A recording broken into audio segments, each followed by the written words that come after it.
Hi. Hello, everybody, and happy freaking New Year!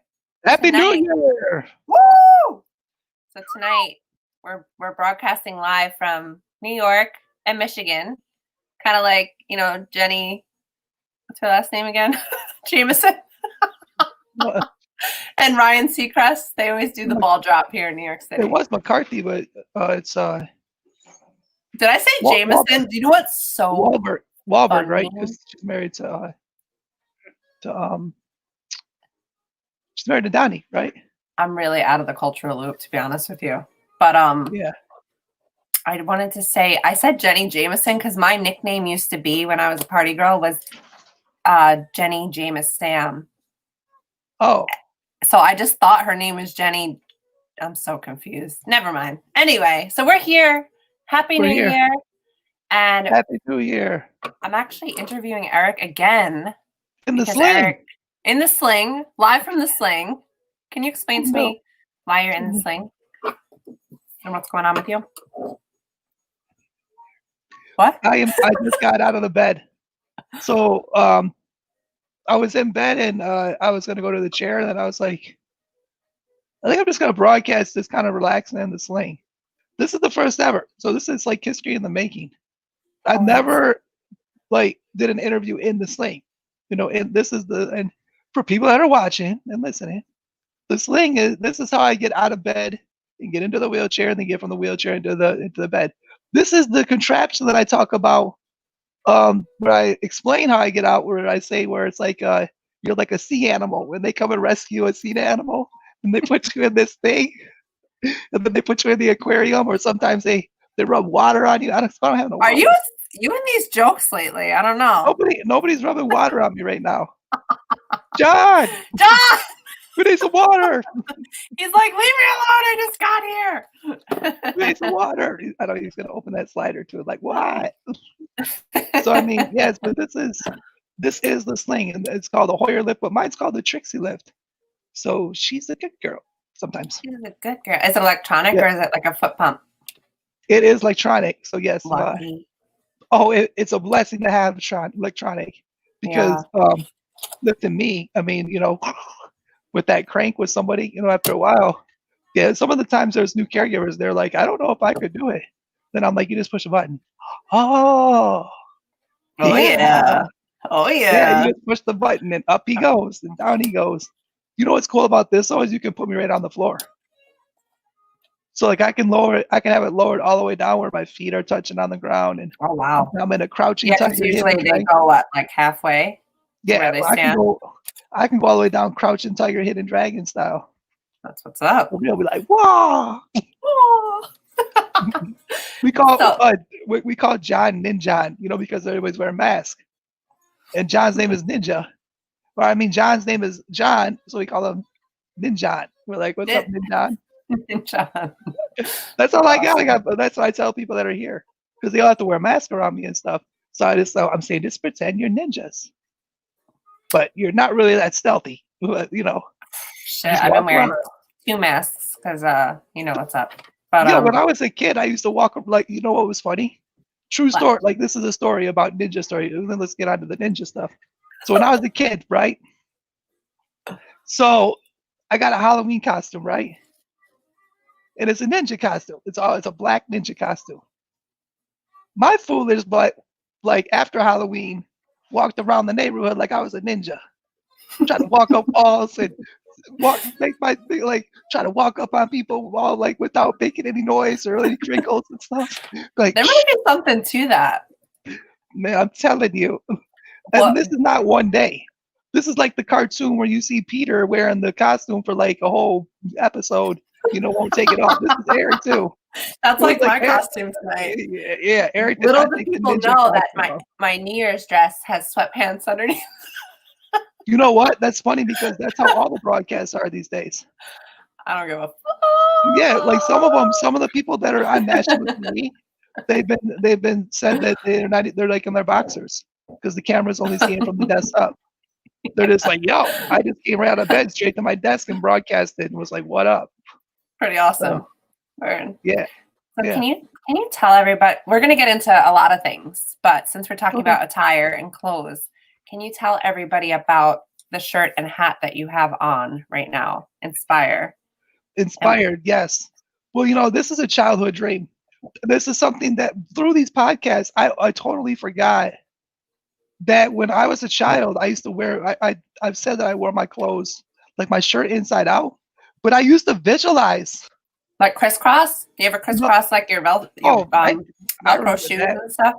No, I remember when crisscross came out and we all wore our clothes backwards and stuff. Warm it up, Chris. You know, we did that. No, I used to wear it inside out, and I used to visualize my name backwards, like Sire. This Oh. is real. Watch, I'm about to blow your mind for real. But to blow your mind like those fireworks in the background. So Whoa! It's I know, freaking boom. ears. I know. So it said Sire. So that's what I always used to visualize. When I was in art class, I made like a bus, and it had Sire on it. It had purple neon, and it had speakers and stuff like that. It was really sweet. So then now, if you look at the Inspire, Sire is in it. My name is in Inspire. You realize that the trademark is my name backwards in the end. I don't get it. Look at it. E R. R-I-P. That's a C. That's a C. That's an actual C going into a P. That's a backwards C. Cool. I get it. I get it now. When you we know that filed for the that's when we filed for stress? the trademark, we actually put that in there so that Love it. we highlighted it and they. So the P is actually a backwards C with the staff of the P. Love it. Do you know that stress spelt backwards is desserts? Which is interesting because when you eat desserts, you get stress free. Yeah, I know how you like to put blueberries in your eggs and stuff. I I remember. know that's wrong with any of that stuff right now. You have a sweet tooth. When I relapsed on that third bone infection, which I just got off bed rest like 18 weeks or like 2.5 weeks ago. So I spent like 18.5 weeks, from July 28th My up until birthday. like, oh, that's the day, Taco Tuesday, I went on bed rest again. Big old hole opens up in my body. Did not expect that one coming home. So I was back on bed. And then I stopped, drinking everything. You know me, I would drink coffee and all that other stuff. So for 22 weeks, right? So 22 weeks and 2 days, I've drank nothing but distilled water from my fluid intake. Did you miss like the caffeine and everything at first, or wait? I had dreams about drinking stuff. I've had 5 dreams. Who thought that you would dream a nightmare about drinking coffee? Not just coffee. One was a beer. And then check this out, the dream. So the dream, it was a Gatorade. It was the Glacier, the clear one, the clear Gatorade. And in the dream, it was justified. I think that's the best one. Is it ice or Glacier? Yeah, Glacier ice or something like that. Okay. But in the dream, it was like justifying, well, it looks like water. So it doesn't, it count. But I feel like a lot of people's brains do that. It's like, well, it's, there's tomato flavoring on these, whatever. It was hard though, Christmas Day, because there was like wine, there was beer, there was water, there was eggnog, and I was like, and coffee, tasting flavored coffee. I could smell it. I was like, well, it's the holiday. I mean, I made the rules up. I mean, it's my own. It's not like somebody made the challenge. It's my challenge to myself. But if I slip, that's where it all starts. Because you'll be like, oh, well, my body's fine. Then you'll be like, I just do it again, and check my body. Oh, yeah, I'm doing good, feeling good. Months go by. Before you know it, you're back to tea and smoothies and everything else. It's a slippery slope. So you got to just like be diligent. You got to be real hardcore. Have those habits. Yeah. Yeah. So it's distilled water all the way. Woo woo. That's my party drink. So for those of you that don't know, you spoke about your bone infection, but what brought that on? Did they say? Don't know. You don't know, but this isn't the first time. No, well, at first they thought it was a pressure wound because I have a spinal cord injury. So that's how it was treated for like 1.5 years. And then once the wound care clinic gave up, like doing all this experimental stuff, they did 5 different things to try to close this. I mean, I went to the wound care center like every 2 or 3 weeks. They would sizzle me like a steak. I mean, you're talking, you would smell my skin out in the lobby. They would literally come in my room, be like, Eric's here. I can, I would be like, because it's called debris, and they have to debris the wound and stuff like that. I'd be biting the pillows like this, like, Oh my God, and then, dude. but then it's over. So I mean, it's temporarily pain. I mean, I'm sore for the rest of the day and stuff like that. But once they just sort of like gave us our hugs, they gave up, so this is all we could do. So then I got a second opinion from Dr. Bruce Rubin, and I went there the next day, and he looked at it. He was like, "That's a bone infection, not a pressure wound. It's an exit wound." And he took cultures and blood tests, nutrition, all that stuff. And before you know it, I was on antibiotics a week later, strong antibiotics for 9 weeks. It healed up for 3 weeks. It moved, it traveled in the bone marrow and opened up in the ischial area. And then that put me down in bed again. And then I was on antibiotics for another 8 weeks. And then that healed up and I was healed. So I went from March 1st, 2018 all the way to December 20th, 2019. So the end of December, right when I got the van. So I got the van, and then I was able to get in my chair. I was healed, and I was like, yeah, 2020, gonna be mobile. Aside from all the Corona stuff, you've had a challenging year health-wise. But you look great. Yeah. Like when I saw you on Damon John's live, what was it, 3 days ago? Yeah, Tuesday, right? Better than ever. Yeah. Yeah. I mean, but in 2020, I was doing good. I was up in my chair every day from January all the way until July 28th. Well, I got up on the 28th actually. So there was nothing. There was no signs, so nothing. My caregiver just rolled me over to wash my booty in the morning, and she was like, "What am I doing with this hole?" I thought it was a pimple. I'm like, well, maybe it's just a pimple that bust or something. And then when I was up in the sling, I got up in the sling, and I looked over at my bed in the turn sheet. Then I love. It's like, whoa! It looked like that movie, like that series Dexter. Oh my God! Yeah. Stop. It was horrible, and I was like, "Oh, that's serious." So John came in Tuesday evening, got me out of the chair. I still went in the chair. When I was already up, I was going to the chair. Then he rolled me over, and he was like, "Yeah, that spot just blew open, like $50. Yeah. So then when I called the doctor, we took pictures, and he said, "Well, this is what you're doing. You can go on IV antibiotics, or you could do the pill. We know how hard it is on your stomach and how difficult this stuff is. Or you could do, try nothing. I mean, it's. I'm gonna leave it up to you." I think I spoke to you around that time. Yeah, and so you were still deciding like what you wanted to do about it. Yeah, I didn't have to decide overnight. I mean, right away though, I did decide to stop drinking anything but just water. But then I thought, so I had to do my research. I had to talk. It's like, okay, if you take antibiotics, you keep taking antibiotics, your body's just going to get used to it. You're not going to be able to fight off anything. Mm-hmm. So I said, this is the third time I relapse. So I said, I'm just going to drink water. We're just going to treat it. I'm just going to drink water. And we're just going to treat it. I'm going to say, I'll do my bed rest, do my, transfers and stuff, side to side, things like that. Make sure that I'm being turned, and then do wound care, every other night. So here we are. All right. Here we are. Booty It's freaking New Year's Eve. And it's healed. We're smiling. Right. We're hosting this beautiful show tonight for you guys. We're smiling. We're profiling. I have music on. I don't know what happened to it. But I don't know if Facebook allows music to play, right? That's like a thing. No, they'll cite you.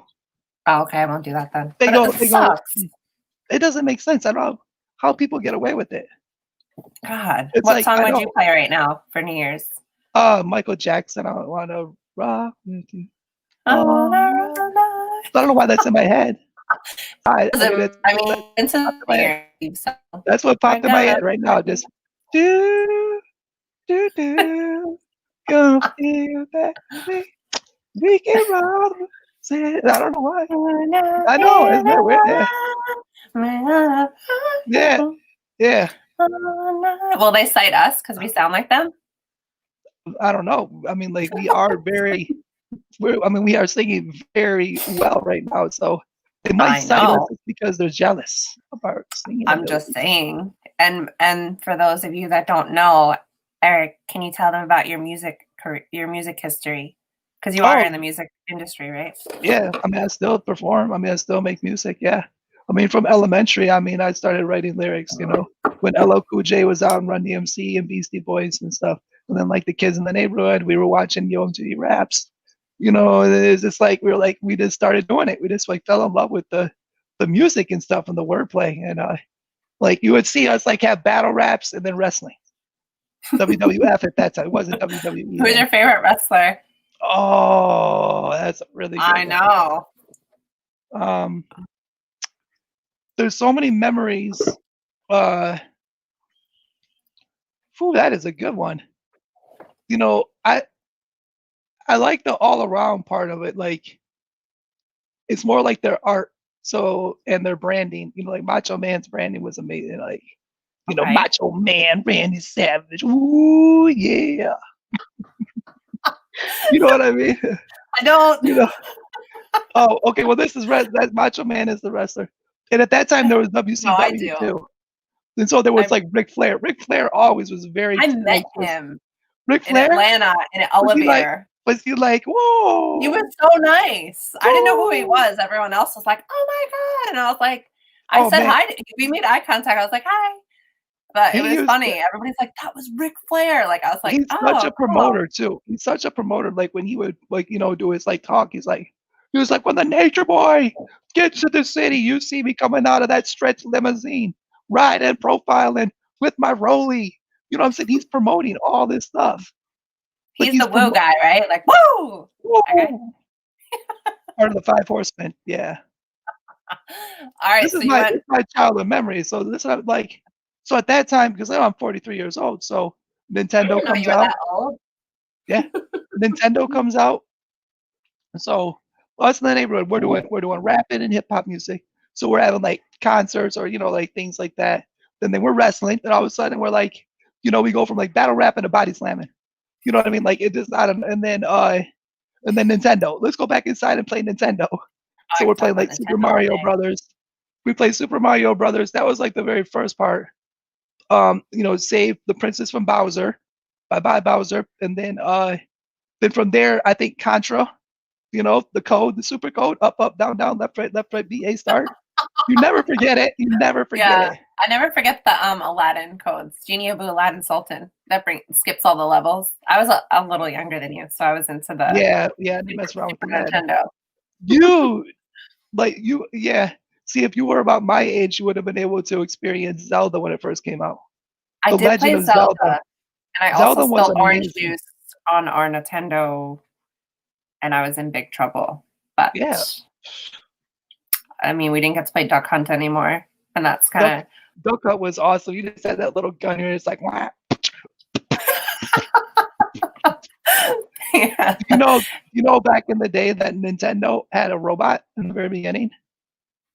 No. Yeah, wait, it was like that was what it was. It started out as this robot thing that like held on to like this like it looked like a spinning top, and then it would control the original Mario Brothers game.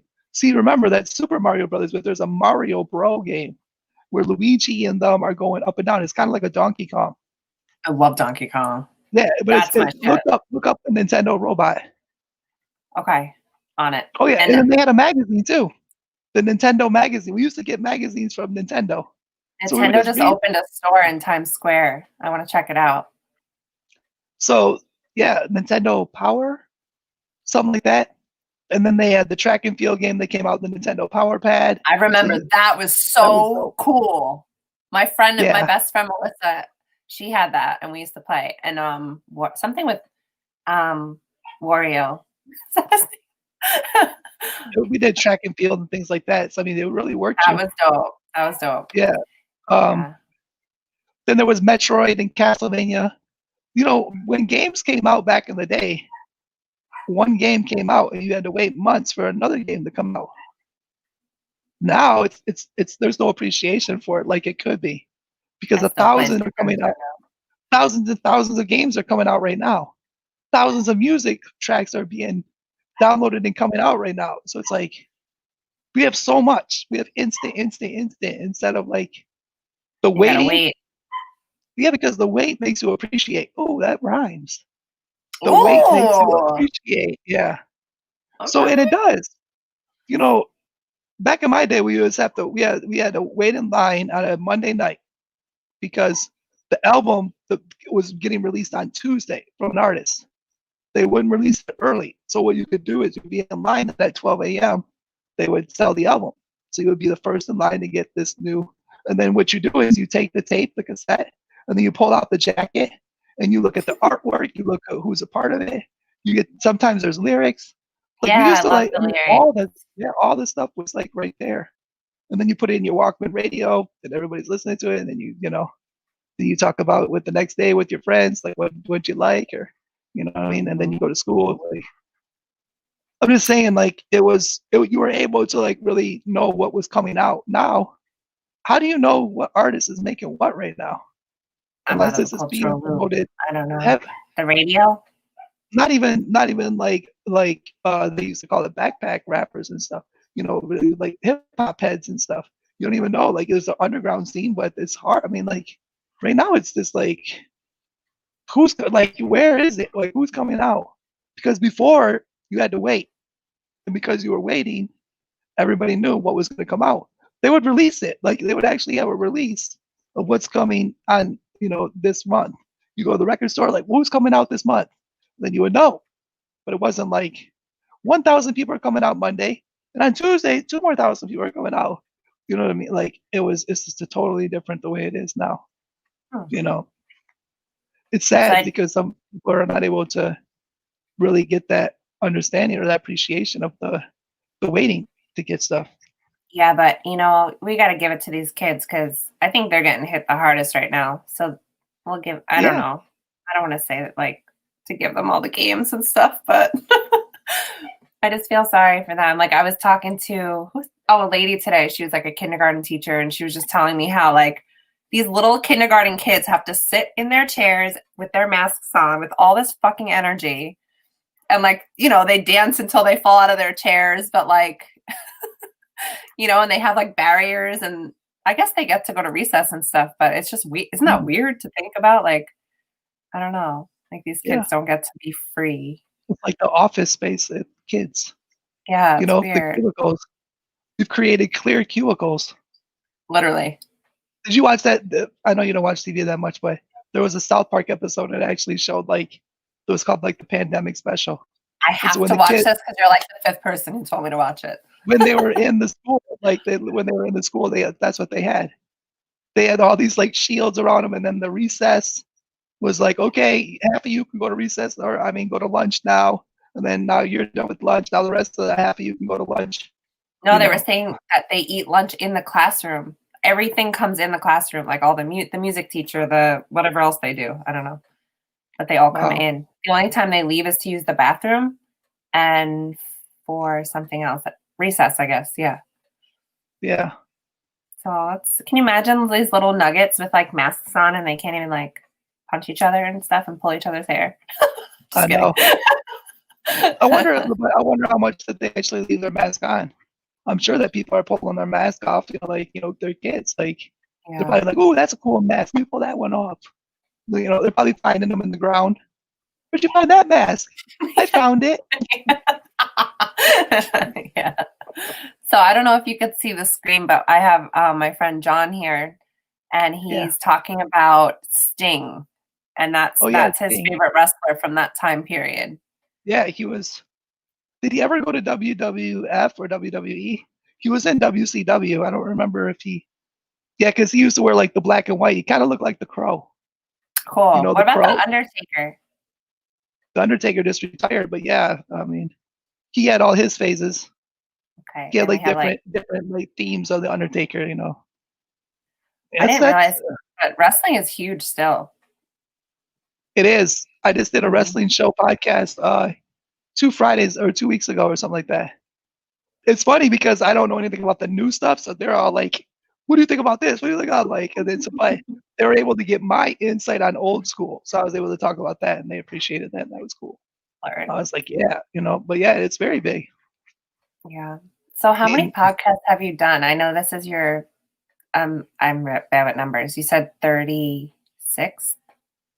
So far, all recorded. I think it's 35 or 36, but only 26 have came out. This is the 26th one. Okay. Yeah, 26, right? No, I told you earlier.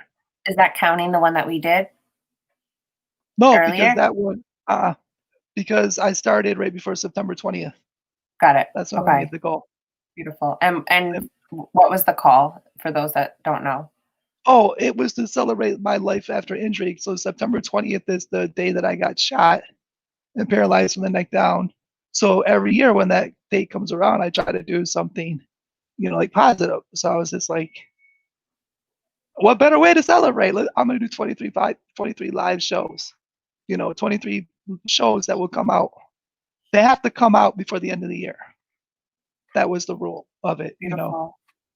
So there were some people that were, it was really cool. I did a podcast and they're like, like I was gonna put it out in February because we're really backlogged, but I know that you want to meet your goal. So I'm gonna put it out at the end, like close to the end of December. And I was like, well, thanks, man. Like that was really cool. They made some. I Also, think Joe. John, do you see it? I think Yeah. Sting joined WWE briefly in the early to mid 2010s for a feud with Triple H and Stephanie. Not sure if he's still there or not. Oh, okay. Yeah, I thought it seemed like he joined for a little bit. That's how I thought too. Word. He was John, cool, man. You could jump on. There's a link in the caption for anybody that wants to jump on and join us. I kind of opened it up for New Year's. Thought it would be something cool. We could have up to 10 people on here. So we could all kick it here if you'd like. That'd be fun. I think my friend Jen's going to hop on soon also. So here we are. I met the goal and I went above and beyond it. So how did you do that with all the shit that you went through this year? Like you were obviously battling like a really serious health issue and you still did what you still completed the goal and went above and beyond. I did some of them from bedside. I mean, there's no I would tell the person, like, I'm just like, I'm not going to be in my chair when we do this, but they're like, oh, that's fine. That's even better. It's more real, so that's cool. So you'll see some in the chair, some in bed, some in the chair, some in bed, I just, planned out that calendar. Was like, let's just do it. And I did 4 yesterday. When I got to the 4, I know when I got to the 4, that's what she said. She was like, I'm tired. She was like, you're ready to go. You're pumped up. I'm like, yeah, man, let's roll. Let's roll. Let's do it. Wow. Let's do it. Do it. Yeah, let's do it. Yeah. That's how I was like. How did that go? Like, did you say the same? Like, I started at 11:30 and I did FUBU radio at 12 o'clock. Cool, John. We'll be here. Jump on. You did FUBU radio at 12 o'clock. How was that one? Yeah. Amazing. It was awesome. Tell me everything. There was like so much. There was so much that we talked about. Like it wasn't like it was a radio interview. So it wasn't like a podcast. It was more like radio style. And a lot of these people, the two hosts, they have like 15, 20 years experience too. So they had a lot of experience in interviewing. So it was like really good. I mean, they were asking really, really good questions. I rapped a couple songs. Can you tell me the best questions they asked? Because I'm still learning. I want to know. Oh, what was some of them that they asked? There was one that was really because they asked we talked about what happened. We talked about forgiveness, like how we were able to do, like I was able to come to grips with that because the one host was like, I still like, have like, some issues with some certain things that I don't know if I'm able to forgive yet, or something like that. So he was asking me, he's like, tell me, help me out. And then what did you tell him? I just told him it was about like, there's mental weight, and it was like once forgiveness was given, it was like, that's it. I cut that cord to that anchor and let my ship sail. It was like I was able to, work on me. Forgiveness was given. I don't want that person, whoever it is, to do it to somebody else. So they were asking, like, do you still try to find out who did it? And I said, well, no, I gave forgiveness. That means it's over. Mm-hmm. It's you don't do that. And then I think one of the questions like is if you met the person, like, or if you were, if you met the person that did it, what would you say? So I was just like, I'll just let them know. I don't need to know. I don't need to know why they did it unless it's meant for me to know at that time, But all I will say is that this is what I've accomplished since it happened. Mm-hmm. That's it. Mm-hmm. let them know that this is what I've done since this happened. And what have you done? Man, what have I done? Yeah. Well, I reached my 23 goal for my podcast. Yeah. I met a lot of people. I've put on events, music events. I've wrote for entertainment newspaper for 5 years with my voice, dragonentially speaking. I did mentoring. I've been on state boards, local boards, committees. I was anything from like the breast cancer, the breast cancer walk. You know, being on the committee of that, ASL committee. Really? I did that. Yeah. What Cool. else? American Heart Association committee. I was president of the Flint Film Festival for 9 years. I was on the Genesee County Flint and Genesee County Visitors Bureau Board and committee for about 5 years as like the voice of like helping them with accessibility, you know, with tourism in the city of Flint and Genesee County, with events and hotels. I went around to all the hotels and showed them like how to make their places more accessible for people with disabilities, not just mobile, but deaf, blind, you know, little person, etc. You know, like um, I had a record company for a few years.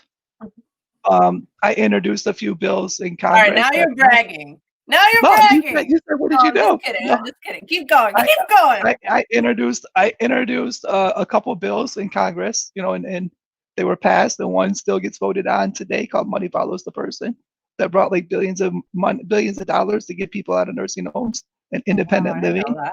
I didn't know that. Because I don't talk about a lot of stuff, but this is, you said, what have you done? So this is the time that I'm going to lay it out. Not a soapbox, but um, the other thing, we introduced the Internet Radio Equality Act back in 2006.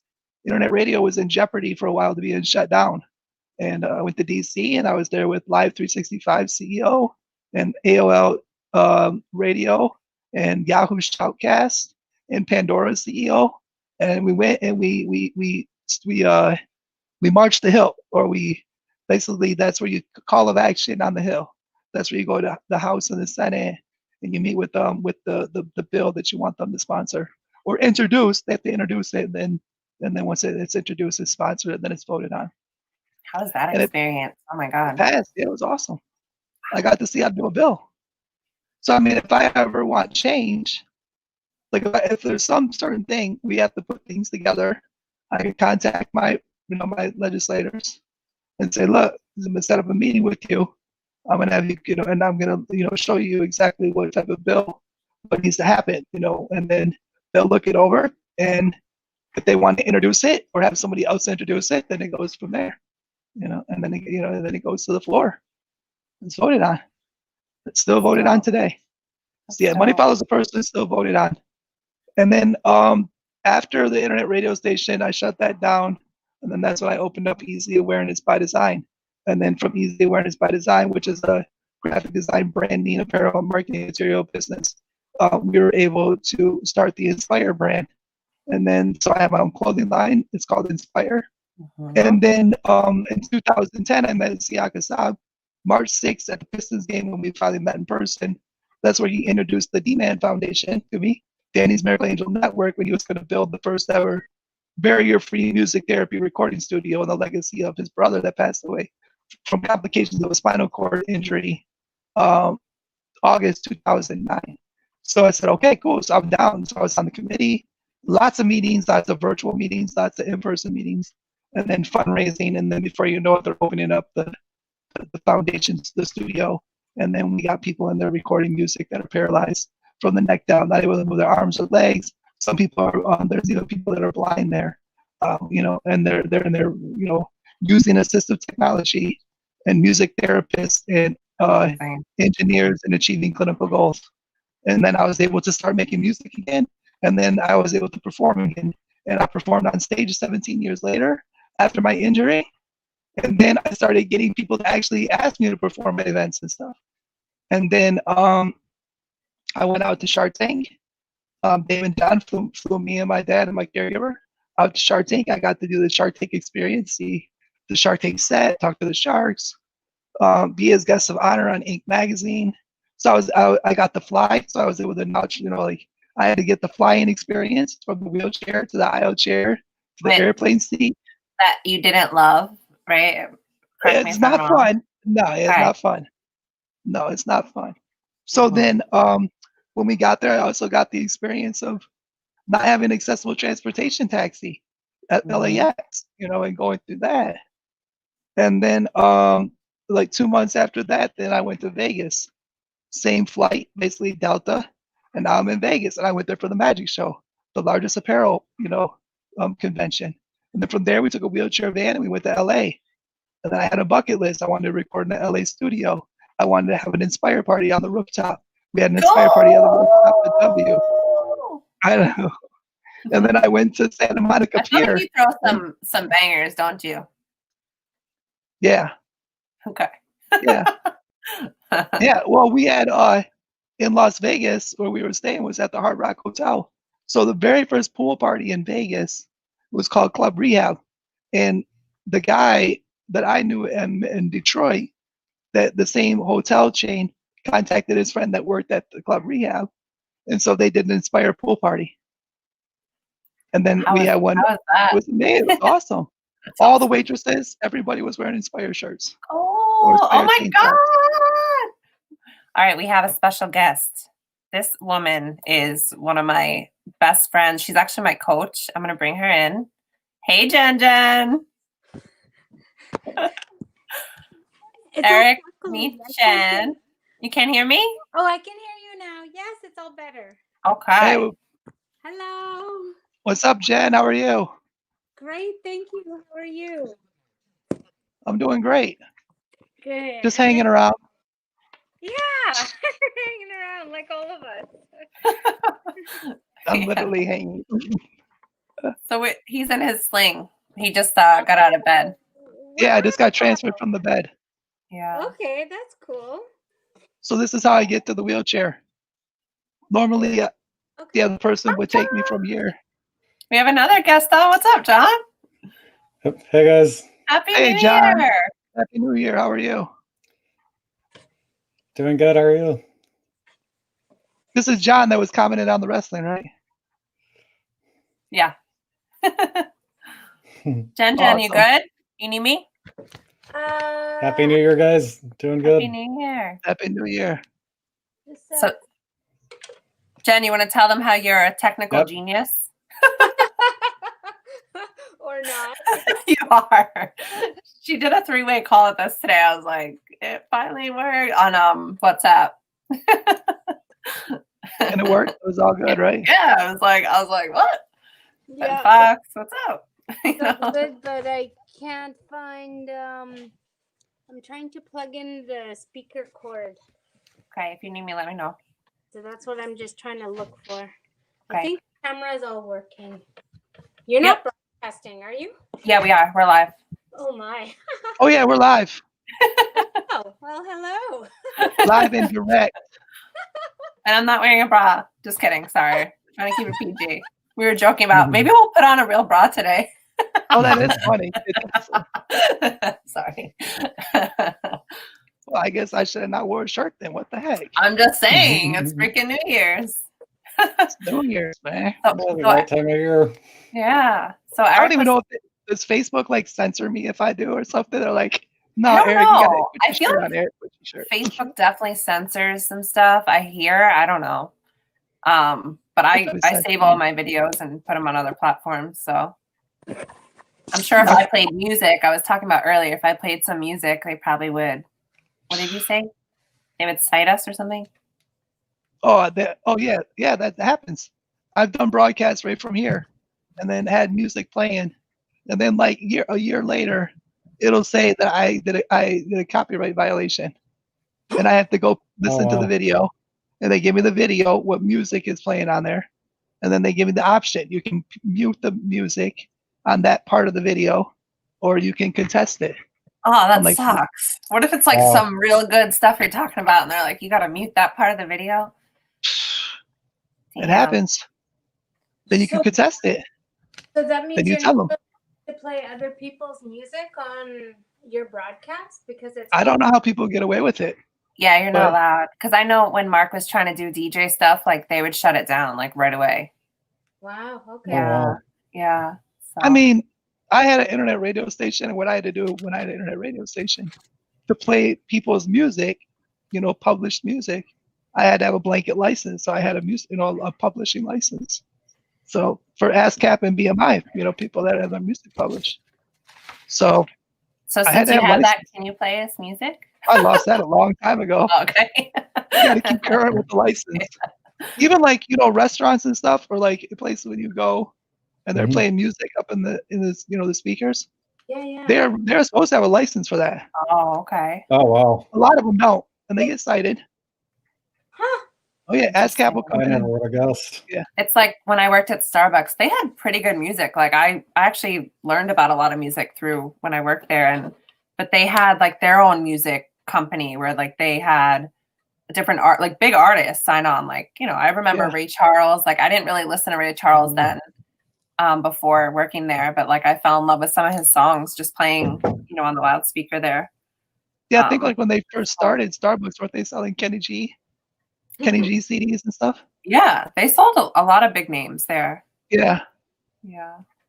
it's interesting. What's up, Jen?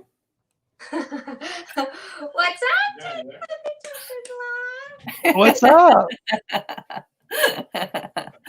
So we're just kicking it for New Year's Eve. I know.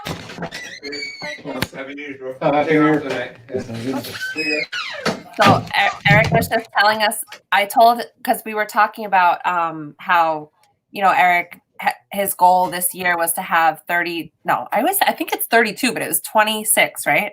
23 broadcasts. 23 broadcasts to celebrate each year that, after you got shot, right? Like to celebrate Yeah. life after that. Yeah, this past September was 23 years when I got shot.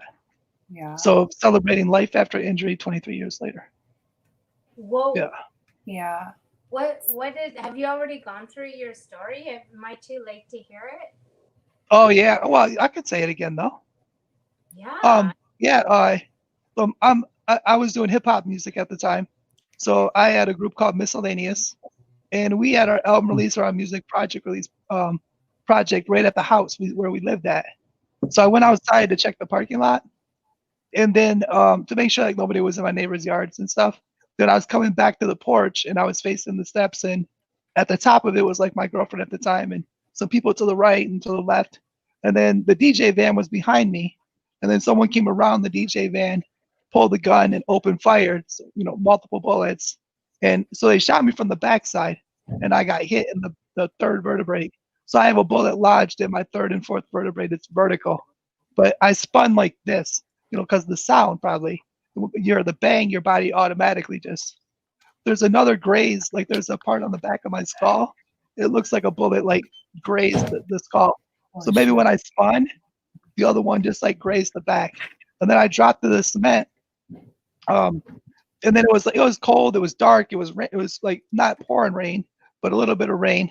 And then I lost the complete ability to move anything. And then I wasn't able to ask for help or let people know I'm alive. And then I started not being able to breathe. So I lost the ability to breathe too. So I was just trying to figure surviving. And then you could hear like the chaos, like someone's been shot, Eric's been shot going around, all of that stuff. So at that time, it's just like, I wanted to survive. I wanted to live. It felt like unfinished, Yes. like I had more to do. And the way to like explain that is like for 20 years, I would set out goals or set out like dreams or go after things. And I would almost get there, like the little engine that could. And it would just be taken away. I almost would succeed on this and be taken away. Or I would put together like a plan, but would never complete it. It was like incomplete, except graduating. And I graduated with 3.5 years, even though I failed a couple classes, had 72 tardies, Saturday school, but we're not going to go into that one. But I did True entrepreneur. But I had entrepreneur jobs. Like I was a paper boy, I delivered papers and collected and things like that. Back when, we delivered papers, then you had to do all the job for the whole paper company. I rented my Nintendo games. That was my first entrepreneur type of like, business. I rented them to the neighborhood kids and I built my collection. And so that's how I was building my collection. Like those kind of things. But so I completed that. But I'm talking like bigger goals, that were set out. Besides graduating, even college, I never finished college. I had like 56 or 60 credits in college. I just eventually moved on. It was like, wow, because I did go back to school after I got out of rehab. I went back to college and just took everything. Because basically it's like I'm gonna absorb everything, anything I was taking.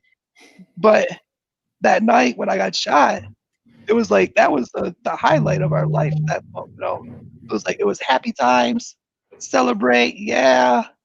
And it was rocked like in the flash, completely rocked, stripped away. I had I just got a car in July because my birthday's in July. It wasn't brand new. It was like 2 years almost being brand new. So I was excited. This is the first time I ever had not a hoopty car. Everything was a hoopty, from $300 car to $1,000 car to a $500 car. There was always something that was wrong with it. Right. And I was so excited about that. I was making car payments, obviously, though. But I lost the house. I lost the ability to drive that car. So that car, I was paying on that car while I was in the hospital in rehab. And then it sat at my mom's house, my mom and stepdad's house, when I came home, But my friends, I mean, even, like some stuck around, some didn't, some couldn't handle it, so on and so on. Even going, like everything was just kind of taken away that night, and breathing, moving, eating, speaking, all of it. And I had to relearn all that stuff. I was intubated. A big foodie. I am. Well, I'm sure I always was, but there's a big, it intensifies when you're not able to eat, when that's taken away and then you're able to eat food again. It's like, it's an experience all the time. You're actually more appreciative. The same thing with air. That right there, that was, 5 months of a goal. Imagine every waking moment, every sleeping moment, that all you wanted to focus on was just to do this. That's it. Just breathe. It was so hard to breathe. So I was on a ventilator for almost 5.5 months. Wow. So, and I had to communicate with eye blinks, tongue clicks, and then once I was able to get the cuff down in my trach because I was on a ventilator, and I was able to like, hello, how are you? So things like that. And then I got weaned off the ventilator and so on and so on. So, so that's kind of like the backstory of what happened and the rebuild. And then when I came home, I was like on another planet for a while for 6 months. And then I came back to planet Earth, Yes. and then it was like, what do I do now? Like, how am I going to survive? How am I going to be self-sufficient? How am I going to live independently? Who's going to take care of me? All these different things. And it was like, I got in touch with involved with the Disability Network. And that's kind of like where my advocacy work started. Mr. Zelli says, you may not believe me right now, but you'll be able to do anything that you want to do and achieve it. So I believe them, so let's roll with it. And here I am, I'm 20 years old, just, fresh off of, rehab and new life. And that's where my business or my life became a business. I started interviewing people to take care of me. So I started hiring people, caregivers, doing the schedules, doing all the paperwork, all the interviewing process, everything. And then the Disability Network was the acting fiduciary. So they handled all the books and stuff and the checks, issuing the checks. And then went back to college. So I got involved, found the resource where I could go back to school and then just started figuring out life, and then I started learning about what advocacy was, when they started making cuts in Medicaid or Medicare. Disability Network called me up, yo, can you go testify in the Capitol? And I'm like, what do you want me to do? You got to tell your story, how you live independent, or you live, that you're able to live not in a nursing home with caregivers so that they don't make these cuts and caps on people's hours. The quality of life is being stripped away from people. I'm there, they can get me there. That I'm on a bus or whatever it was, and I'm there, and here I am testifying at the House and Senate, things like that, or doing call of actions with ADAPT where we're surrounding buses or surrounding buildings and stuff like that. That's the fun stuff. It's funny you say that because Jen, you do a lot of that work in Canada, right? With transportation and the federal government, right? Sort of. Okay. Not so much. Like, there is a disability advocate network here. It's called the Canadian Council for Disabled Persons, I think. I'm Mhm. not so much involved with that, but I agree there does have to be a lot more because it just, Yeah.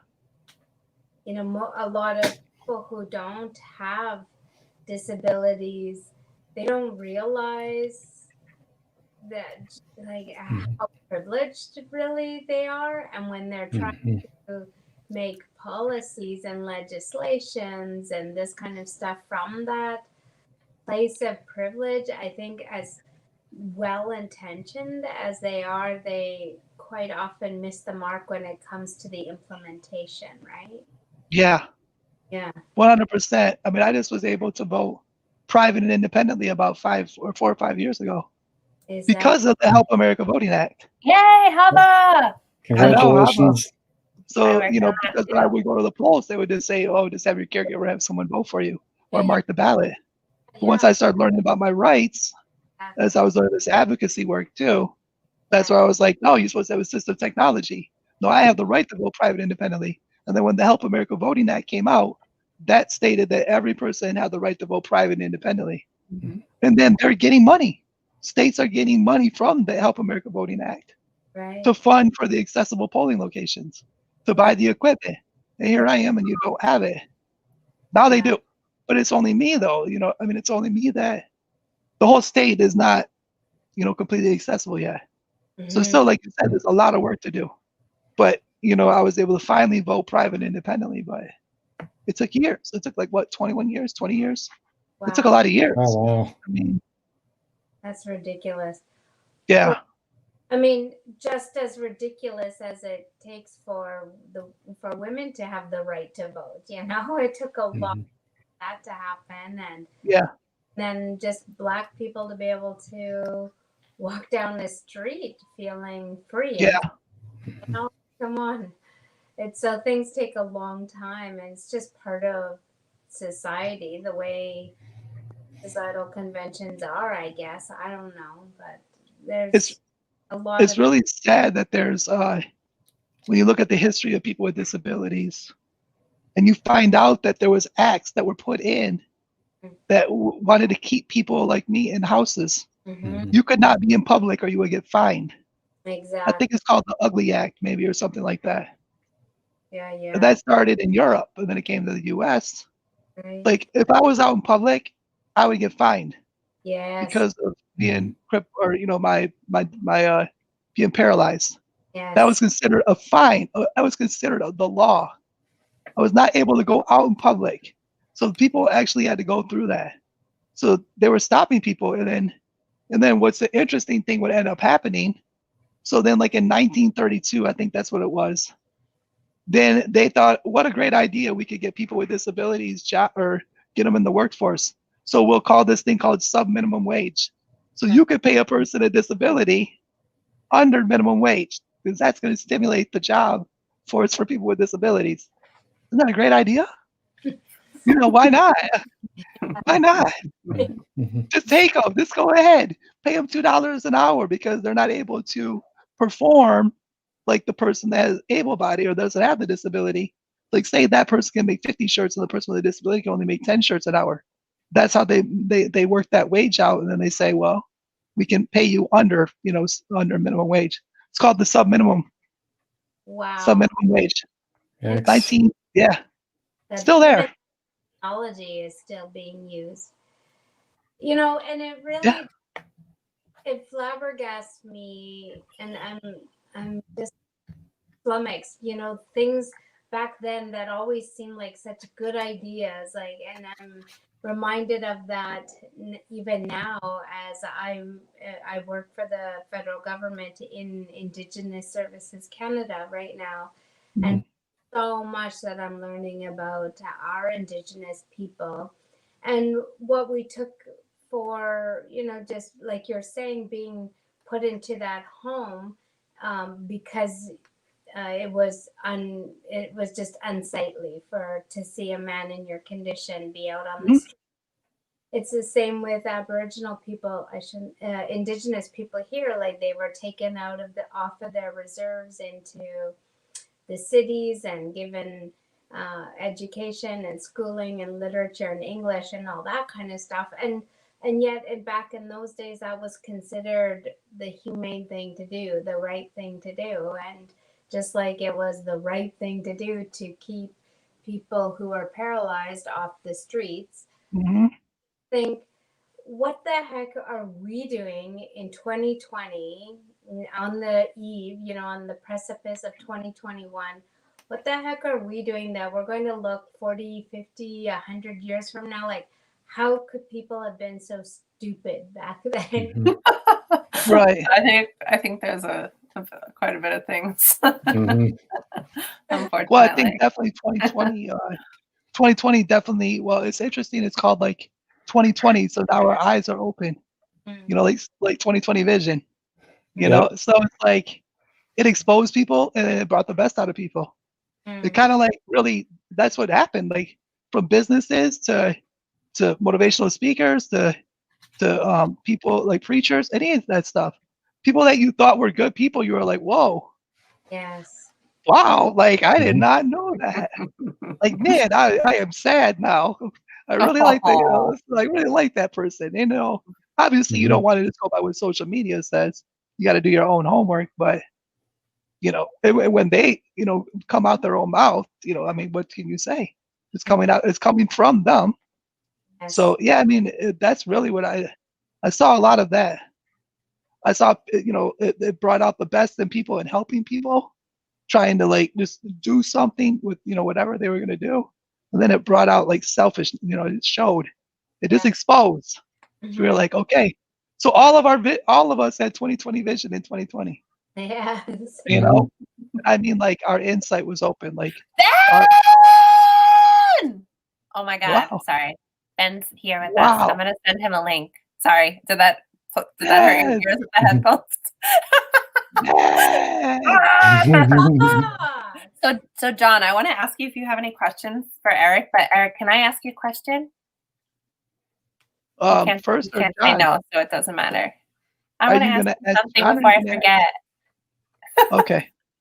So we talked about all the everything that you've completed since your injury, and Jen's my coach, so we talked about the last couple of days. We've been really diving in. She's helped me a ton, and we were talking about like the process of writing down, like Jen, if you could correct me if I'm wrong because it's new to me, but just writing down like 10 ideas I have a day or something. Do you have any tools for people, for me, for us? You have accomplished so much. Is there a way that you're able to do that where you have like is there something you do, like a habit or something that you've been able to complete all those big goals? Well, usually like right around this time, a little bit before, you write out your 6 months goals, your personal, business, health, and you read them every day. So you're always reminded of what those are. And your life-changing goals too. So remember, when you make goals and they're life-changing, you will really try to accomplish them. When you make goals and they do not change your life, that's the ones you kind of sit back on. You're like, yeah, I'll get to that. I'll work on that. But when it's life-changing, it's like, wham, like it's, foot to the pedal and you are full force, tunnel vision to get that target, to get to it, life-changing goals. The other thing is like when you're trying to figure out stuff, figuring out the how. So like once you make that goal, like the van, how am I going to get the van? Obviously, finance is the very first one. That's a given. So if you're not able to afford a wheelchair accessible van that's $100,000, well, how do you do it? How do you make it happen? And then you start mapping it out. You put a campaign together for your goal. The other thing you want to do is want a timeline for your goal. This goal, you got to have a deadline. I should finish this goal by then, or let me see how in 3 months where I'm at with this goal and how much more effort, what I need to like get my stuff together, get it together, because this is your This is your goal. These are your dreams. Mhm. So the only person you got to be excited about them, and there's gonna be people that care, but you're the only one that's gonna care the most about accomplishing these goals. Mhm. There's gonna be people that say, "Yeah, that sounds like a great idea. I hope you get it," but they have no idea how you feel, Mhm. and hopefully you feel really strong about it. Mhm. If not, it's just like a small goal. It's maybe an idea. It's like, but read read those goals every day. Read those goals, and then like if you make a list, like you were talking about making a list today, Mhm. like we do a list in the morning, like for work, and then we write out like a production list or like a agenda list, and then we put weight to it. What's the most heaviest? And then we go after that first. Beautiful. So get the hard So- stuff done first. I've heard that before. Yeah, because if you go for like the little short stuff, you're gonna it's You feel You're just- accomplished, and then you're like, Mhm. "Fuck the big shit. That's too hard." well, I mean, it's kind of like going to the gym and lifting weights. Mhm. Just keep lifting the the little 20-pound thing. You know what I mean? Like I've been there. go lift the heaviest, go work it out, and get that done. That mental weight, all that stuff is mental weight. Exactly. Incomplete tasks, goals, Mhm. things you got to do, agendas. It's all right here in your head, just mentally, just you got it. You got Yeah. this a picture of the world. You're like, ugh. You're trying to move, and you're like, Mhm. okay. Then as you keep accomplishing, it just gets lighter and lighter. Yeah. And then for people that don't know, and I've told you this before, Jen, about like when they don't know what they want to do. Remember, write out your best day. What's your best day look like? Write it out. What's your best day look like? I mean, completely, and don't be limited on it. Where you at? Who you're with? What are you eating? What are you drinking? What's the weather like? All of it. What's your career? What's your hobbies? Everything. And you're not going to get it done in one day. It'll constantly kind of change. Because as you grow in your life and you're around like-minded people, you kind of you start to change. You will mature in your mind. Absolutely.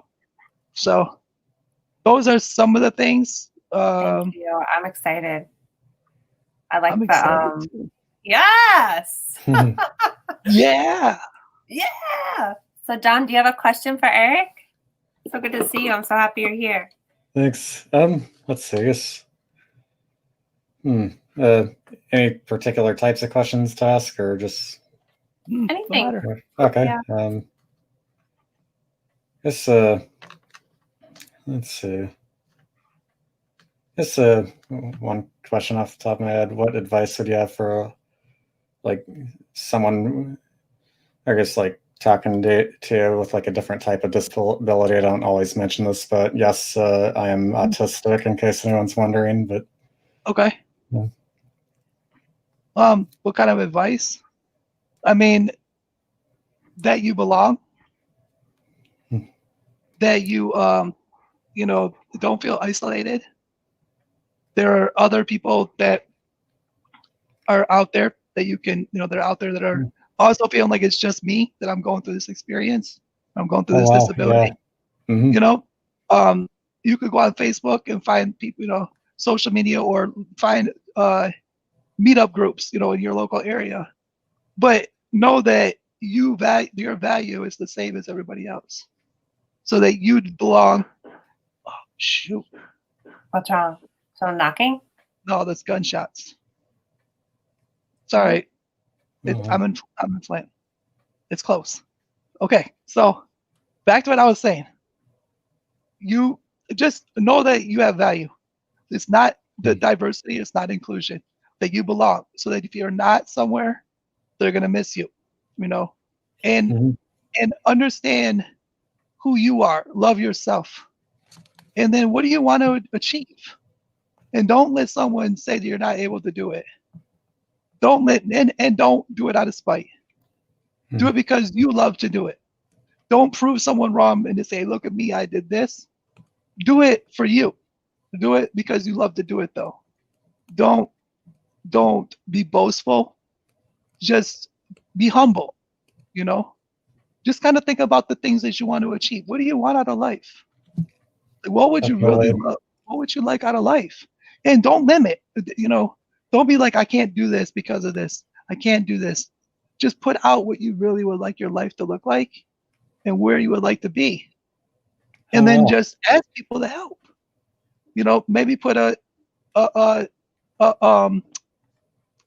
thing together. Oh shoot. Hey John, but put like a circle, a person center plan, and have a plan, and then get your circle of supports around, and then talk about your goals and your dreams and your fears. Jesus Christ. Can you plug in the laptop for me real quick? Hi, John. He can't You hear me, hear right? Jeez. It might, They are shooting like crazy. Fireworks have been going off here since about 7 o'clock at night. Yeah, this is gunshots. Really? These are guns. Yeah. I've wow. heard them. They are close. I can Yeah. hear it too. Just a second. Alexa, show backyard. Ben's saying, Eric, I'm feeling your clear voice. What does inner strength mean to you? Ben, can you come on? I sent you the link in your messages. I'd love to have you on if you're up for it. If not, it's okay. Inner strength. Inner strength. I'm supercharged. Like my spirit, my soul, my spirit. I guess that's the inner strength. You know what I mean? Like things I do, when I speak from within. It's like it's inner. I speak from the heart. I don't script this stuff. I really feel what I say. I feel it. Authentic. I try to always be truthful. Whether if the truth hurts sometimes. I want to not have to, and I'm myself. I'm not trying to be somebody else or measure up to somebody else. I'm just inspired by a lot of different things, and they open my mind to things, and I go after things, and they teach me things that I can learn from anybody, and I'm always learning.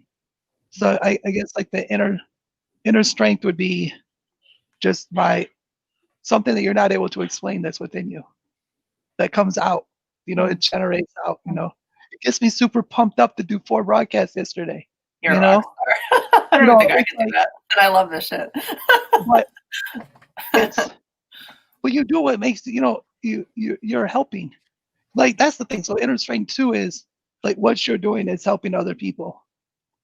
The things you're doing, you're helping other people. You're helping them be the best version of them. You're bringing out the best in a person. That's what Inspires is about. Inspire is about bringing out the best and making the best of a person, bringing out the creative of a person, making a person want to be better, do better. That's what the whole Inspire is about. When they put it on, it's like a shield of inspiration. It's like it's a shining light, and that's what I guess that's what I would say. It's kind of like I wear the Inspire on my shirt, like Superman wears the S, but it's really inside me.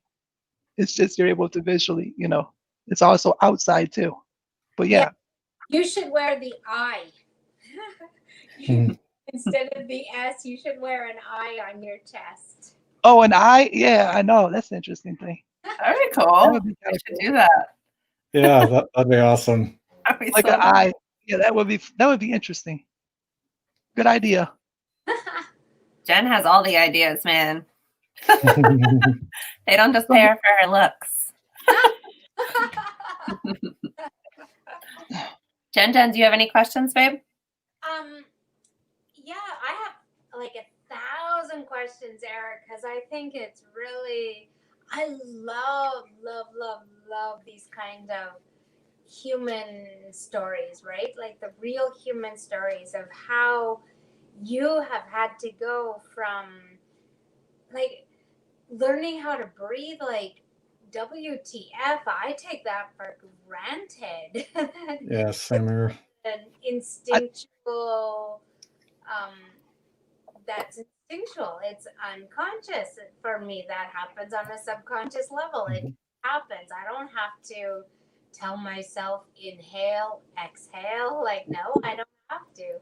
So I'm really, really curious about how you adopted that kind of a mindset, knowing that like the bullets, I think, are still lodged inside of your body, but Mhm. having to go from teaching yourself how to breathe to and even speak to now like owning is it a clothing line company? Is that what Graphic design, branding, apparel, and marketing materials. It's called Easy Awareness by Design, and Inspire is one of the brands. Easy awareness by design? Without awareness, you're invisible. Hmm. Okay.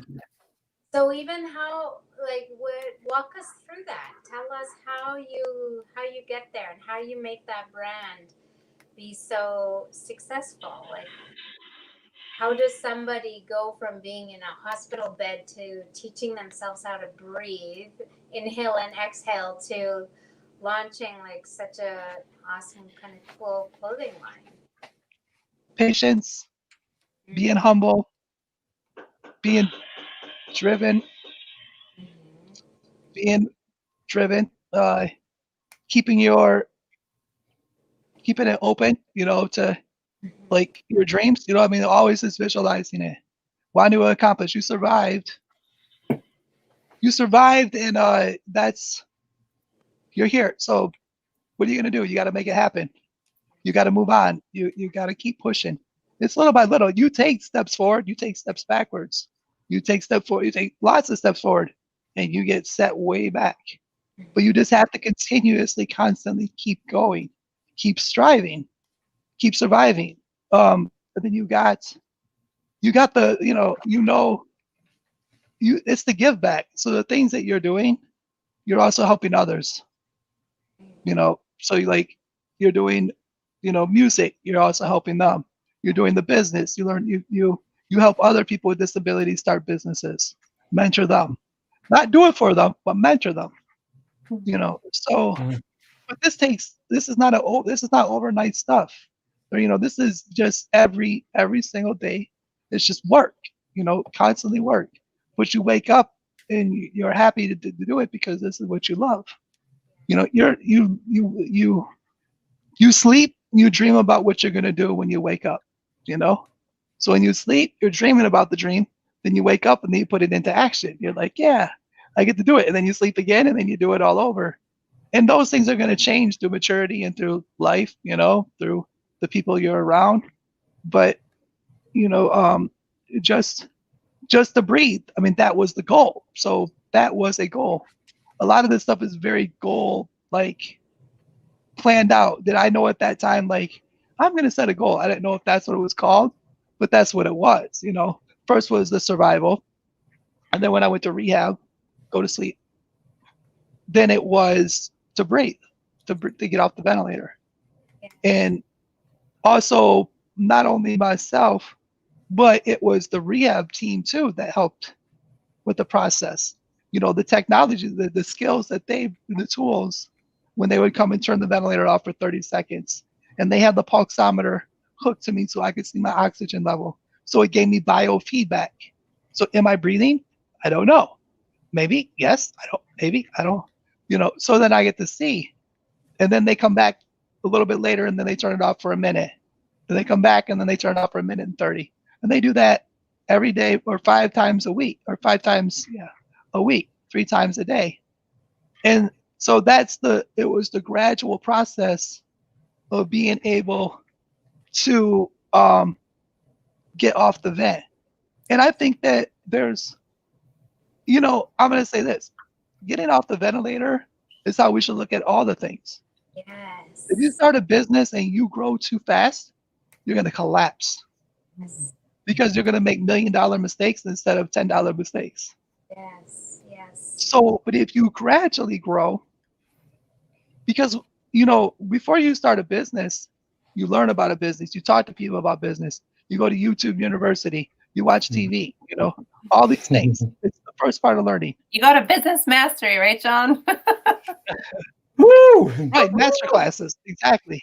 Well, they weren't big though back so many. I mean, master classes and challenges, 2020 is blown up. I mean, 100%. I mean, so once you have the learning, then you have the doing. Right. That's the other part of the learning. So your business opens, and then it's like, okay, I'm this business. I'm a t-shirt business. I'm making shirts and custom. Where do I get the blanks from? Who do I work with? Who do I build strategic partnerships with? Who do I not want to work with? All that. So I look at it as like being on the beach and then jumping in the water and then swimming. And so swimming is like the doing of the business. It's the actionable steps that now you're putting into action what you learned. And then there's a day that you open your business and a tornado hits and the Yeah. power goes out. That's Yeah. not in books, This No. is stuff that happens. So you have to also go, what do I do? But what's your true, what is it about you in the business? You value the customer. Yes. You value them. So you always have to try and do what you can do to make it right for them. Mhm. Convenience, shipping, whatever. If something's wrong, how can I make it better? All those things. When you fail, drop the ball, face the music, and do better, And you're going to fail. You're going to fail, and you're going to come to times that you screwed up big time. And you're like, you don't want to face that moment, but you got to, You do it, and then you grow from it. That's the other thing, too. Failure helps you grow. Yes. When you fail, you grow. Yeah. You take a couple bumps and nicks, and you grow from it. Right. If you don't have failure, you're just going to be like, you're going to be the same. Mm. You're going to be the same. Challenges make you grow. Barriers make you grow. Because it also stops you and says, how bad do you really want this? Is this something you just talk about, like winning the lottery? Or do you really want this? Do you really want this goal? Do you really want this dream? Do you really want this business? Do you really like what you're doing?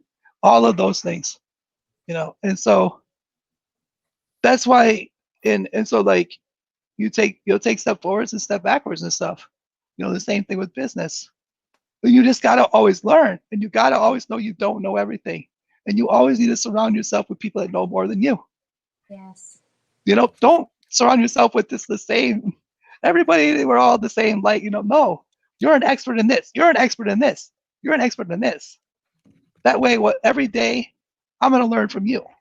Mm-hmm. So How do you gather the people around you? Those networks. How do you get yourself in proximity with those kind of people? no fear. I reach out right to them. I reach out right to them when I see something on TV. If I think the product's good and I want to know about it, I will track down the CEO of that company. Mm-hmm. Literally, I will track them down. Like the guy that owns Ring doorbell. I tracked them down. I emailed them. I'm like, hey, I'm a person that's paralyzed from the neck down. This is my I want to know how well it is. Can I hook it up to the Amazon, Alexa A, can I see it on that? Can I see it on the TV? And he emailed me back like in 10 minutes. Wow. His name is Jamie. Right. And he was, and then we had a conversation for 45 minutes on email. And I was like, but I don't know. I'm not making this purchase yet because I don't know what I should get. Right. And then I said, what about installing? I'm not able to move my body. How do I install it? Do I rely on someone? And he said, we don't do installs, but he sent me a link called OnTech. So I contacted them, and then that's how I got the doorbell camera. And then they brought out more cameras with them, stick-up cams. And I was like, maybe if I see something, like if it works right, the cameras works for me, I'll buy some cameras with it. And then the guy came out from OnTech, and he set everything up. You know what I mean? Set it up with my TV and my Alexa, everything, my cell phone. And then I bought a camera, and so I made a purchase, and then I also got the doorbell chime. And then a week later, I was like, I need to get 3 more cameras. So I mean, because Jamie valued me, even though I wasn't even a customer yet. He didn't like go, what is this guy emailing me for? Don't. And it was like, and he even replied to me later on at 10 o'clock at night, and I was like, okay, like. So because of him and because of what he did as a business owner, as a brand, as the person behind the brand of Ring, I now have I have 5 cameras and 1 doorbell, or one of them's a doorbell. So 4 stick-up cams and 1 doorbell cam. Got one in the front, one in the backyard, one in the side, one in the driveway, one at my door. Yeah, and I can see them all on the screen. That's awesome. And so it helps out because it helps out with the caregivers. Come if they are like, who worked last week? Just check the footage. There they are pulling in the driveway. There they got it at 5 o'clock. Helps out a lot. People knock at the door. Caregiver, you know, someone we don't know who it is, they got to sit there and talk to the door. You know, like, no, they can't come to, you know, because I'm in the bed. So now you just touch the show, push the microphone. Can I help you? Yeah. That's beautiful. You know, Eric, what you remind me of very, very much. I mean, you're a clever man, a clever mind, and really trapped in a man's body. And your story brings so many parallels with Viktor Frankl, you know, and he was trapped in Auschwitz, and he was saying that his guards, like the people who kept him there, everything away from him, but the one thing he has that they can't take away from him is his ability to choose. He has a choice of what to think, what to believe, what to focus on, and what everything means, right? That's how he survived those camps, is because of his ability to choose what to focus on and what things mean. And you are just like the 2020, 2021 version of Viktor Frankl. That's what you remind me of, just hearing you talk and hearing all the choices that you make now, when so like 23 years ago, a lot of choices were taken away from you. Awesome. I have to look that up. Oh, it's great. Yeah. Definitely. Another thing with the Inspire brand, I feel like the Inspire brand was waiting for me to get there, like a race. It was just sitting there, and then once I caught up to it, it was like, about time you caught up. Like, about time you got here. I've been waiting here for you. You know, it's so interesting, like how things unfold. You know, how they say, like, you know, what happened to you, and sometimes things like people have said, like, maybe it was meant for you, like, because of everything that's happened afterwards. Like, I mean, there's relationships that have been built, there's babies that's been born, so there's been life that's been created. There's the people that I've met, awesome people, they're still in my life. You know what I'm saying? So that's why also, like, when people ask me the question, if you could go back in the past, what would you do differently? Or what would you tell your younger self? I wouldn't tell my younger self anything. I would just do the exact same stuff because that's what made me where I am. I would go right back outside, just do it all over, because you met people and you've done some amazing stuff, not for yourself, but for other people. Like, if the shooting didn't happen, think of the billions of dollars that got people out of nursing homes and improved their quality of life. Yes. What happened? Yes, exactly. So, I mean, obviously you don't want to go through it again, but you know, but you can't change it, and there's no point in even thinking, what would you do? Because that's right. That's not helpful. That's not solution focused. Like, this is what you have. See it for what it is. See it what you want it to be. Make it what you want it to be. Right. Beautiful. Right. And I just wanted to acknowledge Ben. He has another question. He said, I wish I could say it in his voice because his voice is just like powerful. He's saying, StreamYard, Ben. Right? He's like, the interview's perfect the way it is. I'm like, no, get your ass on here. But I know he has his nephew in town and stuff, so we'll leave him be. Okay. We just answered that question. Yeah, but like for everybody else, because like I know that John, I don't know if you know Jen. Eric, I know you're just meaning Jen, but Jen has a really powerful story too. We all have, you know, powerful stories. Jen's inspired thousands in our community, and it's just such a, I mean, I love her to death, but you know, if she wants to get into some of the stuff that she's done, But Ben's asking us for real question for all on this interview. Does everything happen for a reason, or are some things meant to happen? That we just answered. Like I just answered. But It's weird because I didn't even look at the question. I did, and I was wondering I if you just did. answered it. I swear, I was like, Yeah. wait, is he tying this in?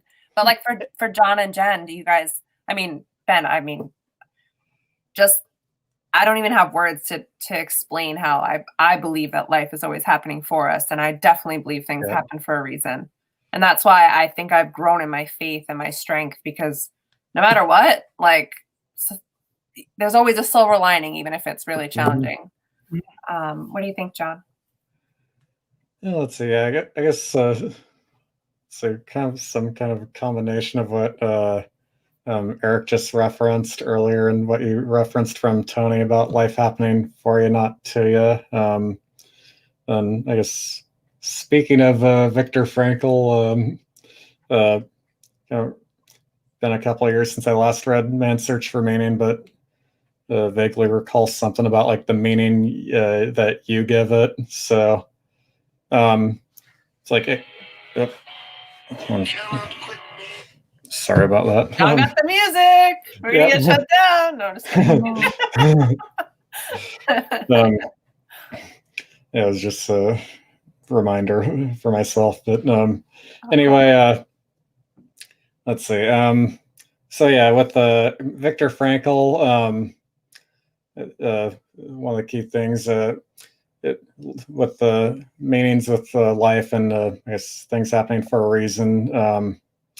I'd say there can definitely be reasons for it, but as Viktor Frankl says, the most important, well, at least my take on it, the most important meaning is the meaning you specifically give it.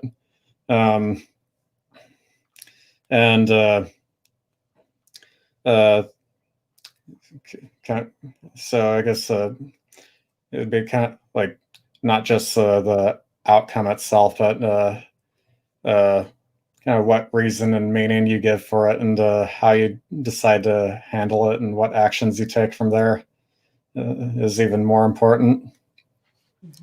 Beautiful.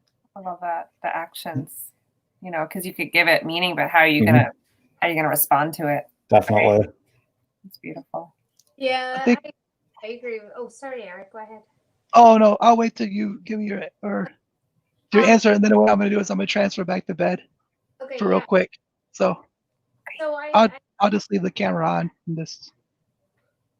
I agree with what John is saying, but what I also like it's a debate, that people have all the time, like, oh, life isn't happening for you, or life is happening to me, or whatever. Like, it really doesn't matter whether you believe life is happening for you or life is to you. Life just happens, and it's your responsibility to make it what it is, what you want it to be, or it's your responsibility to assign a new meaning for what the events are. I mean, it just happens. It's, what are you going to do with it, and right. It doesn't necessarily mean it's happening for you or to you. It could just be happening, and it might mean it's happening for somebody else, but you just happen to be there witnessing it, going through it, but it might not be for you. It might be interesting. That's huge. Might be for someone else. Yeah, exactly. That's a good point. But it's all about what are we going to do with it? Like, so that happened. So what does it mean for you? What is it? What are you going to do as a result of it? Right. And what else was I going to? Oh yeah, the other thing too is like, and I love that the quote from Jamie Kern Lima. Yay! She reminded me that God does not call the prepared. God prepares the called. Right? So God prepares the called. So we don't know what this event is for. And if it's happening, you might be preparing you for something else that is just to lead to the stepping stone to the next thing that is supposed to happen for you or happen. Mhm. And it's just a preparation. Every day it's a preparation for the next, and the day after that, and the year after that, and the decade after that, and on it goes, right? Right. So it can always be thought of it like that. And I have I've been coming to the point where I just like, what is the lesson I am to learn for that? And I keep begging God to give me the answer. Like, God, have we not learned our lesson yet from COVID? Like, why are we so slow to learn our lesson? And it's just like, who is this lesson for? Who is this gift for? Who are you preparing because of this nastiness, around us? And I don't know, and God will only reveal it when the time is right, but I just pray that it's sooner than later, or at least just give me the patience to get through it Right. gracefully, But Hey, John. I'm gonna have him transfer me to bed. Do you need to go? Oh, I'll just leave the square on, and just put the head. Do you still want to chat, or are you tired? Oh yeah, I'll chat. Yeah. All right, cool. Yeah, just give me like 10 minutes or something. Yeah, however long. So- Whatever works. Mhm. I'll I was see if you can get hoping him on the camera. on with Hey. John, he can't see us. Oh no, he can't see you. I see his hand though. There's a John I hand. just see his hand in his body all the time. Hey, John. Everybody say, hey, John. John said, "Hey." John said, "John." Stick your face in the Does John camera, have a head? John has a head. Yes. You sure? It's like Muppet Babies, where they're like, John. I'm gonna transfer to bed, John. Let me grab my headset off. You know what this Yeah. reminds me of? I don't know if you guys had the channel on TV, but there'd be that crackling fire, and every now and then you would just see the hand putting the log or stoking the fire, right? Oh, yeah. Remember that on TV? I don't know if it's still on, but Huh. why do they want to see him? Because you're the man, the myth, the legend, John. Ah! Ninjan! Ninjan! Woo! Hey! He's like a celebrity. happy parents. He can't hear us clapping because Erick's got the headphones on.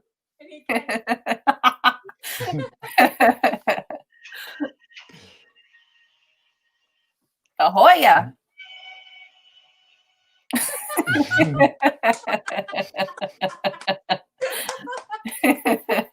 Concert. That's Character. 50,000 person concert room.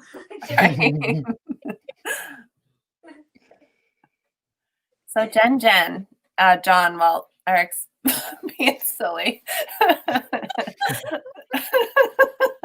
His facial expressions are the best. Do you guys have any New Year's resolutions, evolutions, or do you believe in them? I do not set New Year's resolutions. I haven't done it for a long, long time. I don't believe in it anymore. Whoa. Okay. That's a good question. What do you believe now? What do you have to change your mind on recently? Me? That's just the question I'm throwing out there, whoever wants to answer. Oh, I know what mine is. Believe that you had to change your mind on, and what made you change your mind? Because I used to be one of these people that set New Year's resolutions, and it was the stupidest thing on earth because I never kept any of them. I'm like, the rest of the world that keeps the New Year's resolution to February 1st. Yeah, March. Some March people out there. You know, so now I just I make goals, and I just make stretch, like I striving. What am I striving for? What am I striving to? Who am I striving to be? What am I needing to come to accomplish certain goals? So that's one for me. What about you guys? What did you used to believe in that you're now changing? You've changed your mind about believing that, and what prompted you to change your mind?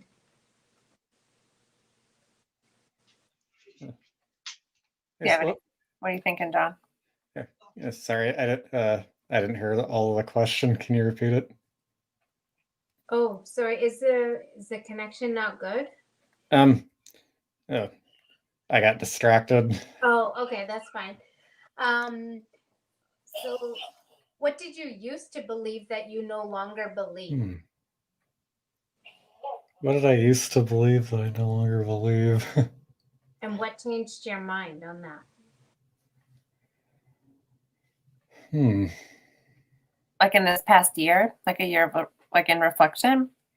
Okay. Yeah, past year in reflection. Oh man, I guess one of the most recent ones. I guess did the virtual date with Destiny earlier this month. That was my first date with Destiny. Wow. Yeah. But kind of, like before date with Destiny, I'm kind of embarrassed, and it's like I like read a Man's Search for Meaning with Viktor Frankl a couple times, and like saw why like life can be like the meaning you give it, but then I just like partway through I just start like abandoning thinking about like what meanings I gave it until I started doing some of the Date with Destiny exercises, and then yeah, the virtual poster. Awesome. Yeah, so now the purpose of my life is be outstanding, enjoy living, and bring value to myself and others even more. Beautiful. So yeah, actually caught myself in a bad state a week or two ago, and then to the point where I was like screaming in my head, why the hell am I still? Oh yeah, why the fuck am I still here? And then like a couple seconds later, it's like, oh wait, purpose of my life is to be outstanding, enjoy living, and bring value to myself and others even more. Yeah. Yeah, big breakthrough. How did it take you long to get back into, back in state? After I remembered that, it got pretty easy. Just make my move and away I go. Nice. Look at you. Nice. John, do you know Jen? Not sure if we've met before. Oh, okay. I don't know. I met Jen a year. Did we say it was only a year ago? It was a year ago at Date with Destiny. Oh, wow. Yeah. I met her before she met me, though. Yeah. Yeah. I'm like a weirdo, but I loved her before she loved me. No.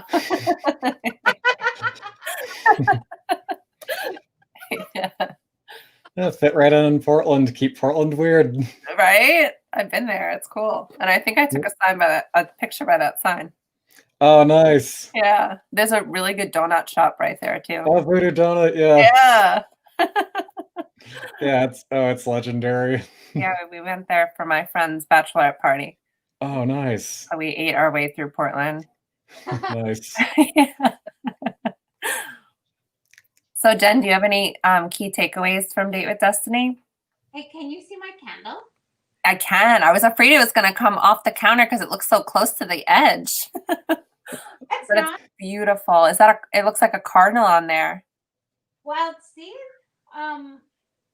it's like different, you can move it up, like it's different shapes, but You see, I bought these candles as Christmas gifts for people, and I had an extra one, and my friends were telling me how much they enjoyed it and loving the scent, and it's too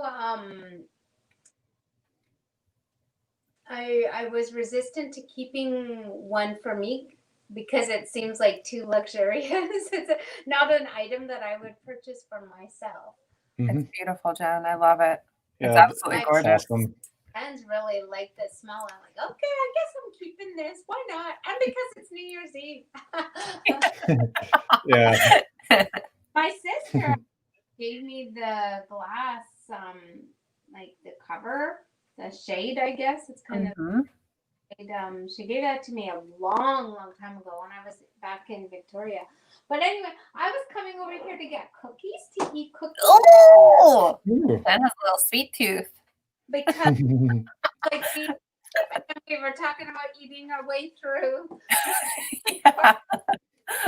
I'm going to sit here and join you guys on New Year's Eve and eat cookies. Oh. So why not? I hope I won't eat them all. But anyway, so what are you changing your mind on? What did you believe, Jen, that you know? Oh my God, there's a ton of stuff. I guess the one thing that popped in my head was, geez, God, there's a ton of stuff, but I think I'm just, in a nutshell, I think they all, like, if I really scratch down to like, and give it meaning, like keep asking myself the question, I think it's all just to continue to have faith, you know, like, and patience, like Eric said, like, I'm not trying to rush anything. I'm not trying to, I'm just, and you know, you brought up another great point, Jen, like about like how sometimes things, like it's not necessarily happening for us or against us. It just is. Mhm. And I love Wayne Dyer because when I read one of his books this year, it was like, it reminded me of, well, it solidified, you know, like nature, like how nature, they don't look at something and say this is good or bad. It just is. Yeah, Mhm. So why do we do it? exactly. You know, that's a huge one. Mm-hmm. And then I think it's more just like, I'm still, I mean, you've helped me a lot, Jen, with just like letting go of a lot of fear, to think that things are like this big complicated project, or this is too expensive, or making excuses. Like when you actually do things that you want to do, it's not always that hard, especially when it's in alignment with like what's in your heart. Mm-hmm.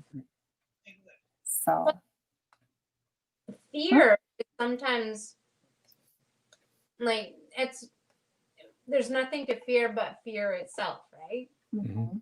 A lot of times we just fear because we fear taking the action. We're just fearing like fear. Rather literally. Mm-hmm. So it's like, well, why don't you just see what it really is? You know, like stop being afraid of it and just go check it out. Because I've been victim to that too, right? Like I might have, like I'm afraid of heights. Well, no, really.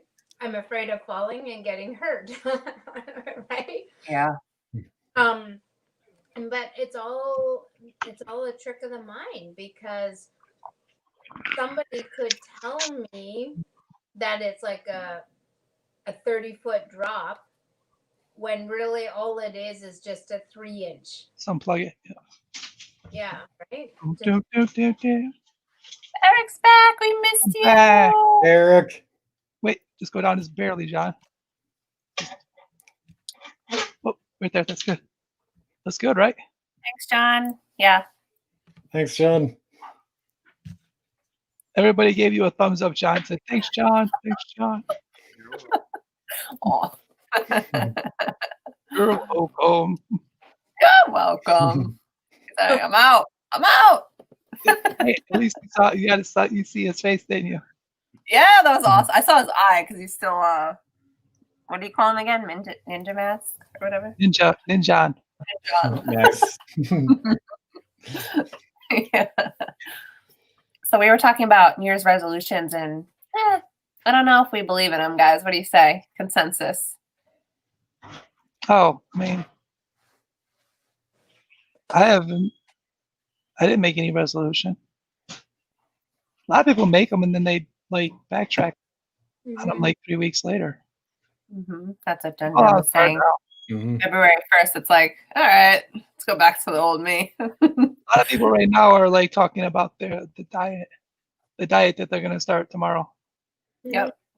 What is it? 69 hard or 75 hard? Do you guys know what I'm talking about? There's tons of them. Yeah. I don't realize like dieting is, it's more of a lifestyle change. It's a lifestyle. It's something that it's your identity. Who you're going to become. Yeah, it's like what you're going to end up doing for your life. It's not like a short fix, You do a cleanse, but you have to stick with it. Just, I'm not gonna do this for 1 month or something.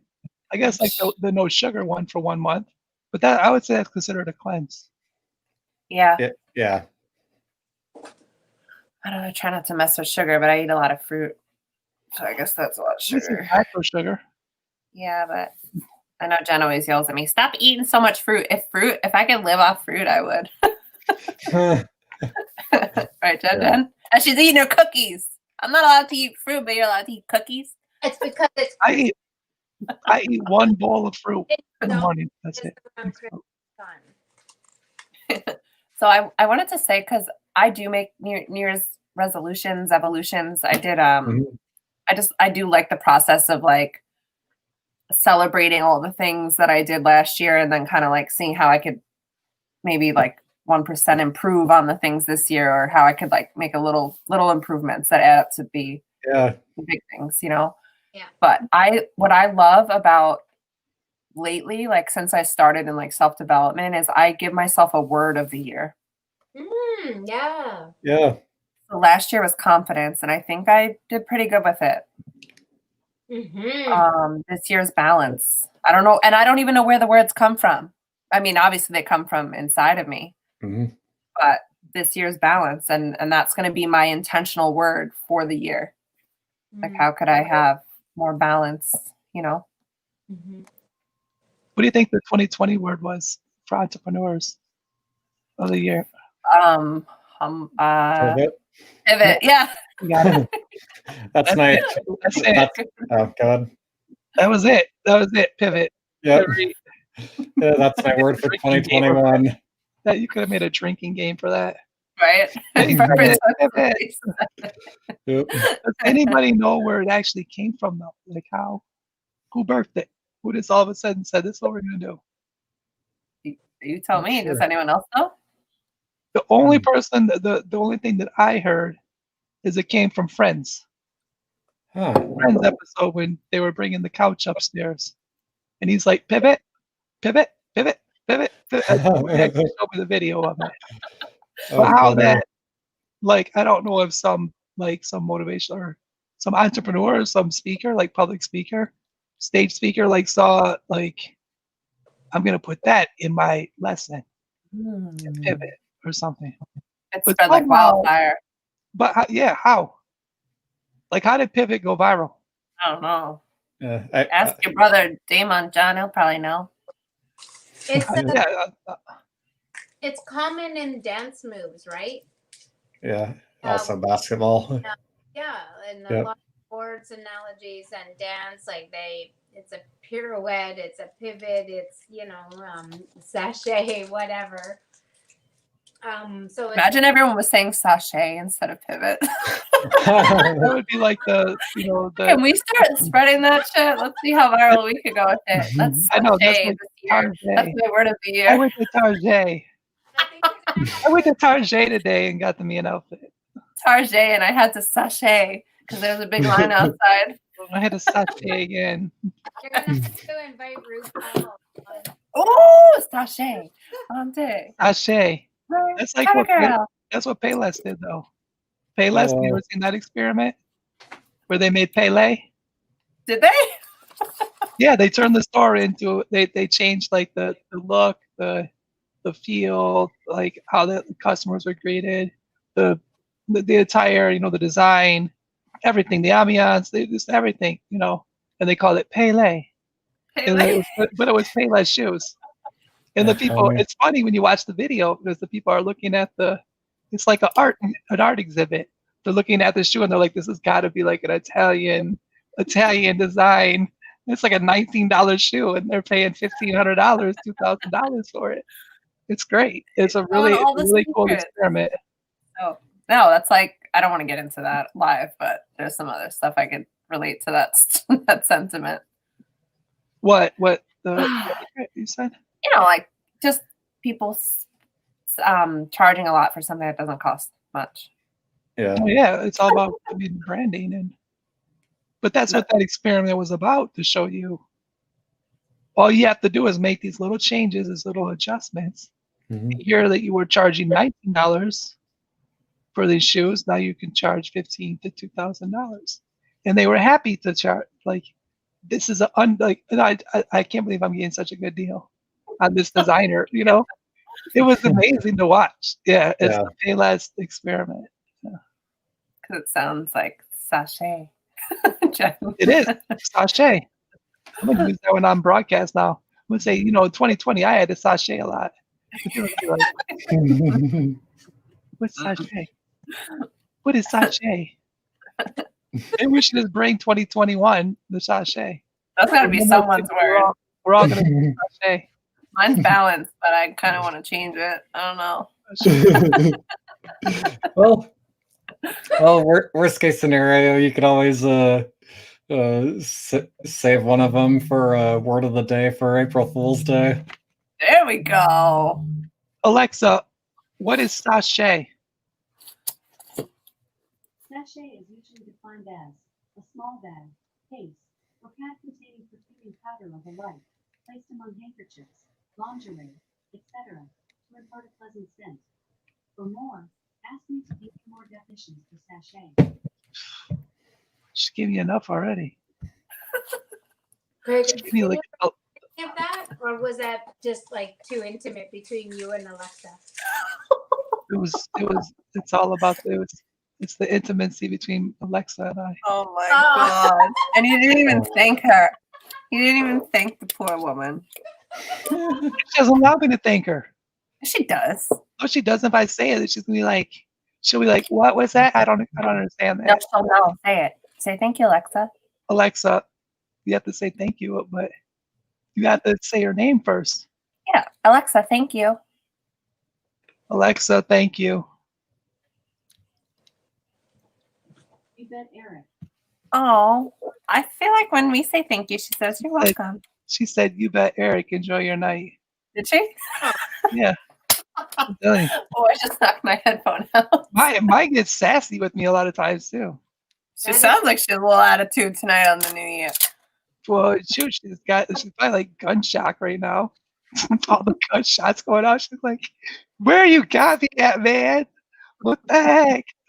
Right now, like, I'm gonna wake up in the morning. There's gonna be houses for rent on my screen. I took it upon the liberty to find you. So I thought we should go. This is a nice one, Eric. What do you think? Well, as long as it's not like some guy in Germany when he first set up his Alexa before going on a 1 week vacation, and then somehow it started playing some loud music, loud enough for the neighbors to call the police and have the police break down the door, and then and then the landlord fining the guy for replacing the door. Oh man, that's so he was on vacation and Alexa decided to play music. She had a party. Yeah, she was pretty much. Having her own party. It's like those movies where the robots become like people, and they're like, or like Toy Story when they become like, yeah, or I Am Groot. AI, yeah. I am Groot. Well, I mean, everything's becoming robotic. I mean, grocery stores got self checkouts. You know. Yep. You know, they used to have baggers. They used to have cart people that brought the carts. then people at the checkout. Now it's like, they got little robots. Walmart's got robots too. You seen those? The ones Oh, that clean wow. up the aisles. Yeah. Yeah, it's They weird. don't. I kind of like that better than this. I mean, I use the self checkouts, but I like talking with the people. Mhm. Well, yeah, because it's customer service. Mhm. Like if you go everywhere and it's so robotic, then how you ever you're gonna start feeling like a robot. Right? You don't go and like get up and be like, "Hi, how's your day?" and la la la. You have greeters, you have cashiers, all that stuff. You have interaction. We have human interaction, and before you know it, technology will be what it is, and then you won't have any human interaction, and then you, as a human, will be robotic. You'll just be like, "I got up for my day." How do you guys feel about this form of like connection and communication? Because like I mean, I love both, and like I've noticed like, I haven't met you yet, Eric, in real life, but I feel like I know you forever. And Oh, like yeah. John, we've Yeah. connected a million times, and like I've never Mhm. actually met you in person. Same. Jen, I've met you in person. But it's like, how do you feel about this versus like actually being physically like with people? What do you think about it? I mean, it's good that we have it, but eventually Mhm. we also we need interaction. Like Yeah. healing is social interaction, like human touch and stuff like that. Like being around someone and fellowshipping and food and fellowship. Oh, Mhm. I know. Food, take a drink. I said the word. These playouts in here. Ah, that's so funny. he said the word. Food. Not allowed to So, say that word? Are we not allowed to say that F word? Oh, oh, Jen, coming in with the F word. has anybody seen my T-shirt design, Late Night Foodie Call? I did. Oh man. You have some good ones. I I should have should- worn my Inspire shirt tonight. I It's a should start. classic. I should once the pandemic ends. I should start wearing that and walking around downtown Portland in the evenings. See what the reactions are. Oh, Might get yeah. some good responses. You might get some really good food. Right? For That's the real. way. Yeah. Yeah, They're like, try bomb. that Go at the Heinz go past Food those Market. food trucks before they're closing up. Yeah. Yeah, I know the food truck rolls up and it's like, bomb chicka wah wah. Yeah. Guys see that menu? I know somebody asked me the other day, they're like, what do you want? What are you on the line doing? Like, do you look at like, are you like an adult? Are you looking at like adult stuff? I'm like, no, I'm looking at DoorDash. I go on DoorDash to look at the food menus. Like, oh man, that is gonna be really good. That is hilarious. I know. Like if that's, Oh, man. that's my guilty pleasure or whatever it is. I'm on DoorDash like, man, look at this. Oh man, this is gonna be good. I can't wait to order this. Am I gonna order this? No, I'm not gonna order this. I went on there and just looked at stuff and then just closed it and just ended up eating it. Torture. Why do you torture yourself? It is torture. I'm dying. I'm Oh, dead. man. It just depends. Like, Character. That's what I think you're doing. You're developing your discipline. It's like, man, that looks good. yeah, that's exactly what I'm doing. I'm strengthening my discipline. That's hilarious. I'm like, you will not get to me. DoorDash, you're not going to get to me. I will put you down. No, I see you. I will not take your beautiful chicken kebabs. Chicken kebabs and hummus. Oh man. It's kind of like goals. You start visualizing like you're eating it too.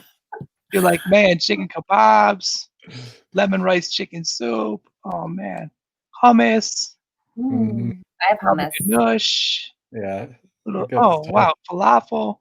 Man, Yeah. and then you start going like, you actually picture yourself waiting, like excited. You're like, man, this is gonna be great. Grape leaf soup. Oh man, it's on. Here it is. And then 20 minutes, 30 minutes later, and you got it. And It's funny you say that because that's been my kick lately. Because I get obsessed over like I'll eat the same thing for like 3 months straight. Yeah. You know, and like that's my kick. It's like falafel, salad, Greek salad, hummus, Mhm. carrots. Like that's my jam lately. the falafel sandwich here, like at Holy Land, is amazing. And it's spicy. It's like a spicy chickpea. Mm. Yeah. Yeah. I'm like, but you know, you do it with your lentil soup. But I like to do experimental stuff. You know that, Jen. Mhm. But like, I'll take lentil soup But and it's then I'll good. put hummus. I'll put my hummus in my lentil soup and then like a little bit of garlic with it. It's good. I like that. But food, you know, how we got onto this stuff we had to eventually. Tonight I'm having cauliflower pizza. Yum. Keto friendly. Very Right nice. on. Very healthy of you. You know, if you just look at the keto stuff, you're like, okay, well, I'll search that and check it out. I do keto. I mix all the diets together, but I intermittent fast. I do medical medium. I do kind of keto. I don't eat like bread or pasta, but I am never giving up potatoes. I got the spiralizer. It will never happen. You got the spiralizer? Yeah, I have like I get zucchini pasta, carrot pasta, squash pasta. That's A little awesome. bit of pesto sauce with it. Oh yeah. Nom City all day. It's funny. I wish we had that. Like one day, you know, we can't do it now. But when I like am in bed and I want to make something, or say like I want to, I look up or I'm making up a recipe. Then since John's here on the weekend, so I'll tell John, I'll text him all the stuff to get, and then I'll go to Facebook and I'll do a video chat with his phone, and then he'll Oh, set his funny. phone up next to the stove out there, and then I give him the directions on how to put the whole meal together. Oh, well. And very strict about it. Like I don't, if you don't measure it, I'm like, no, like measure it, like do Are this. you fucking? Yeah, He's no, a chef. You don't measure it. Put a no, little salt, no, I am pepper. doing, I'm working it out. My burger muffins were amazing. Those turned out really good. Take the muffin pan, Oh, make your burger patty, you know, put it in the muffin pan, like a bowl, and then stuff it with like vegetables and cheese and whatever and sauce, and then you make another burger patty, and then you put the lid on the bowl, and it looks like a muffin. And then oh, you wow. bake it in the oven. Tell them about your eggs. My mom loved them. Oh, I got when I got that egg thing, the egg, what's it called, the eggerizer? Or I the, didn't get it. I just made it without it. yeah, so basically this thing, it steams eggs, and it's got another little dish with it, so you can crack the egg, and it's like almost like a, what are those called? With egg, you know, you get them at the, The poacher thing, right? With eggs Benedict. yeah, so like you can add, so I would add blueberries, and then like mozzarella cheese, Mhm. and then it would come out. So it looks like a egg McMuffin patty, like McDonald's style, you know, that thick and stuff. And I'd experiment with a bunch of stuff. Like I did macaroni and cheese eggs, blueberry eggs. The blueberry eggs are good. You don't. It I doesn't did sound like olive it would be eggs. good, I but did it's good. olive eggs. Oh, well. I was doing a bunch of them. You Like know, frittata. and, Like frittata. yeah. The olive one was good. The green olive one was better. The macaroni and cheese egg was good. The blueberry was amazing. Yeah, that was good. The tomato one was a little juicy because I think tomatoes are so watery already. The trick is to remove the seeds. Remove the seeds. Yeah, from the tomato. Oh. Mhm. How the heck do you remove the seeds of a tomato? You're a gourmet chef. You just should know that. Jose You Andre. heard the woman. Man, I should know that. Well, shoot, I missed that in gourmet school. I'm gonna have to go back to class for the home ec school and be like, look, you did not teach me how to take seeds out of a tomato. No, that's Yeah, I think Jose. they can bring that Go ahead. out. You gotta get that from experience only. Sorry, John. What were you saying? Oh, yeah, I think the chef Jose Andres. I like this is over 10 years ago, maybe 15 years ago. I saw a book called Bittman Takes on America's Chefs as Mark Bittman, and then he'd go to different restaurants with some famous chefs across the country, and then have them make one of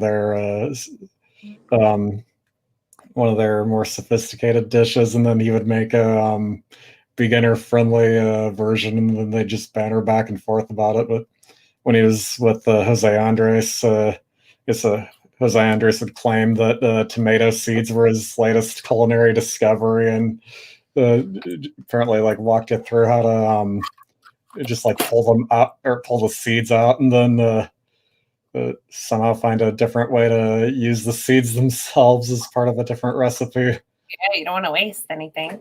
Could you bake them? Can you bake tomato seeds like pumpkin seeds? I'll have to look that one up.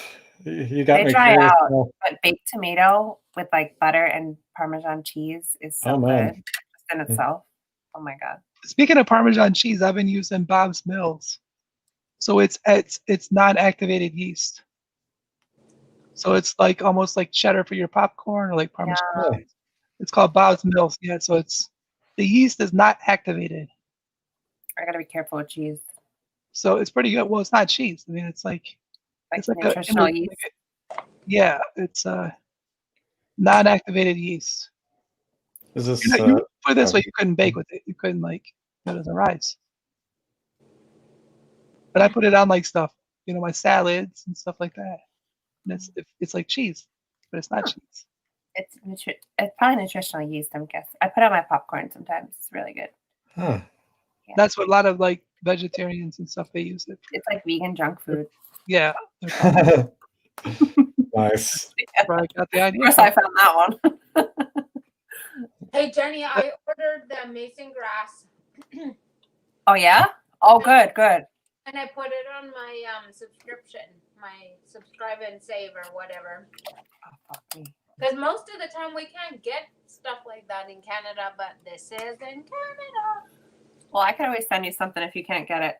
But you know what's really funny? I have my green juice up, and the green screen is picking up my other background, Oh, funny. so you can't celery see. juice. Maybe it's so funny. Remember we spoke yesterday, and you were talking about you and your celery juice. It's like I always have it, like no matter what time of day. Are those buttons on that cup? Does it stir itself? That's fun. No, It's a hand grip. this is cool. Look, Oh, like hydraulics. that's pretty cool. Live infinitely. Boom. Oh. Have you ever seen the cups that actually like stir itself? You just push the button. Hand blenders. Yeah, they're sweet. How much do they work good? I wasn't sure about them. Yeah. Because they look cool, but then when you get them, it's just like don't you use overfill it 'em. twice and it breaks. Huh? No, you just don't fill them up a lot. Don't overpack it. It's like a blender, I don't follow rules. and it plugs into your laptop, or your cell phone charger to charge it. Oh. Oh, that's dope. No way, really? Yeah. Wow. Jen, Well, did It's you got get the little amazing blender grass? thing at the bottom? Did you get the amazing grass? Yeah, I did. Oh, beautiful. Did you get Yep. immunity or a different one? It's not coming until Monday because it's 2-day Prime shipping here Okay, cool. for that. Yeah. But I just got the original. Awesome. Let me know how you like it. It tastes good. Even the original, it's with no sugar, and I didn't. Victoria. Oh, did you see her? Yeah. There's an animal. I Is know. is it a dog or it's a dog? It's her dog. No, Victoria, come stand back over here. Come, Victoria. Come. Okay, turn. How long have you had Victoria. Victoria? 2017 in April. Oh, wow. Is there a story behind Victoria? A story behind Victoria. Can you Like- see it? Like how did you link up with her? Like how did you Okay. have to I How don't know. did you name her? How'd you name her? I kind of know how she named her. I didn't name her because she's a trained guide dog. She Mhm. comes with her name because the puppy raisers and the guide dog instructors use her name for training. So it's kind of important that at least, they use the name closest to her names for her understanding. So, but her puppy raisers have their forever dog is called Charming, I think. Huh. I don't know why they named her Charming, but I just love that you call them puppy raisers. Like, I want to be a damn puppy raiser. That's like the cutest, most beautiful title you could have. Like, a puppy raiser. I know. And it's like the most incredibly selfless job on the face of this earth, too. Mhm. But so much love and attention Mhm. and like lack of sleep and so much discipline into a puppy, and then not to be able to keep it after Yeah. Oh yeah. 13, 14 months, right? Because then they go back to the guide dog school and they get trained up to be my guide. So it's a lot of hard work, a lot of discipline, and they do it so willingly and just. Have you seen it? The show on Netflix. It's called Pick of the Litter. Oh, not sure I've heard of it. Definitely check that out. Yeah, so that's the Guide Dogs for the Blind made Oh wow. to show the puppy raising. It takes them the documentary takes the audience like from when a puppy is born to the naming ceremony to like just their basic how they're taught about obedience and walking on a leash. Then it takes them through the guide work training and to graduation. Oh wow. Yeah, it's Wow. really, really cool. It I was can't really wait to see it. cool experience for me to see it on the other side, Yeah, it's called Wow. Pick of the Litter. It's on Netflix if you got Beautiful. Netflix. So was Victoria, was she from Canada? No, so no, Victoria comes from Guide Dogs for the Blind, which is an organization in the US on the West Coast. One is in San Rafael, California. The second northern campus is in Portland, Oregon. Well, Oh, Oh, woo. yeah, John's from Portland. it's in Boring. You must know it, John. It's in Boring. The Oh wow. school there. Yeah. Yeah, my mom's old boss lives there. Mm-hmm. Most of our training, our city training happens in Portland. Oh wow. Mm-hmm. That's really interesting. So my first dog, I went to Portland to get him, and my second dog, I went to San Rafael, California. So yeah, so both of my dogs are products of Guide Dogs for the Blind in the U.S. They're on the West Coast, and they're really well, in my opinion, they're one of the premier schools for guide dog training in North America, at least, and they have affiliates with UK guide dog schools, and it took me a long time to I was born blind, and I didn't want to depend on a dog. I didn't want to have to take care of a dog. I just wanted to be free. I wanted to do things and just go out and be independent and do things when I wanted to do things. But I came out of my stubbornness when I realized that I was really depending on a lot of people. And I grew weary of that. I grew weary of depending on people to go for some of my most basic things like getting groceries, or if I wanted to go for a walk, just to get away from my school books, like just to clear my head, just to get exercise, that kind of thing. I was really dependent on sighted people to do that with, and I didn't want that anymore. And it took me a while. I think I took about 4 or 5 years researching the different guide dog schools and just really seeing if I could be comfortable with a guide dog. And there were some students at the university where I was going that I got to just observe and interact with them as with a guide dog, which really became what changed my mind for me, that I think I do want a guide dog. And Oh, wow. yeah, and so just the independence that they had, and also just I also just wanted to go for walks when I wanted to go for walks, go for a run when I wanted to go for a run, and go get my groceries when I needed to get my groceries, not because it was convenient for somebody else, or go to the bank on my own schedule. So it really it gave me a lot of freedom, and just opened up the world so hugely for me. And now, of course, that since I've had a dog in my life for the past 15 years or so, it's just, there's no going back. They've won my heart all the way. So, yeah. Does it make a difference if it's male or female? I don't know, only because my first one was a male and had a very different personality from this one, who is a female. I think it's more personality, really.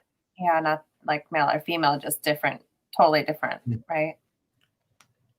I'm not so sure that it's a gender issue more than a personality issue. I think like our dogs, like the females are a little feistier. Like the male dogs have always been a little more chill. I don't know if that makes sense. I don't know. Well, it's true that I did notice, and that's the thing, is because I haven't had two of the same to make any kind of a comparison. But what I do know is with my male dog, he just did everything he could to want to please me.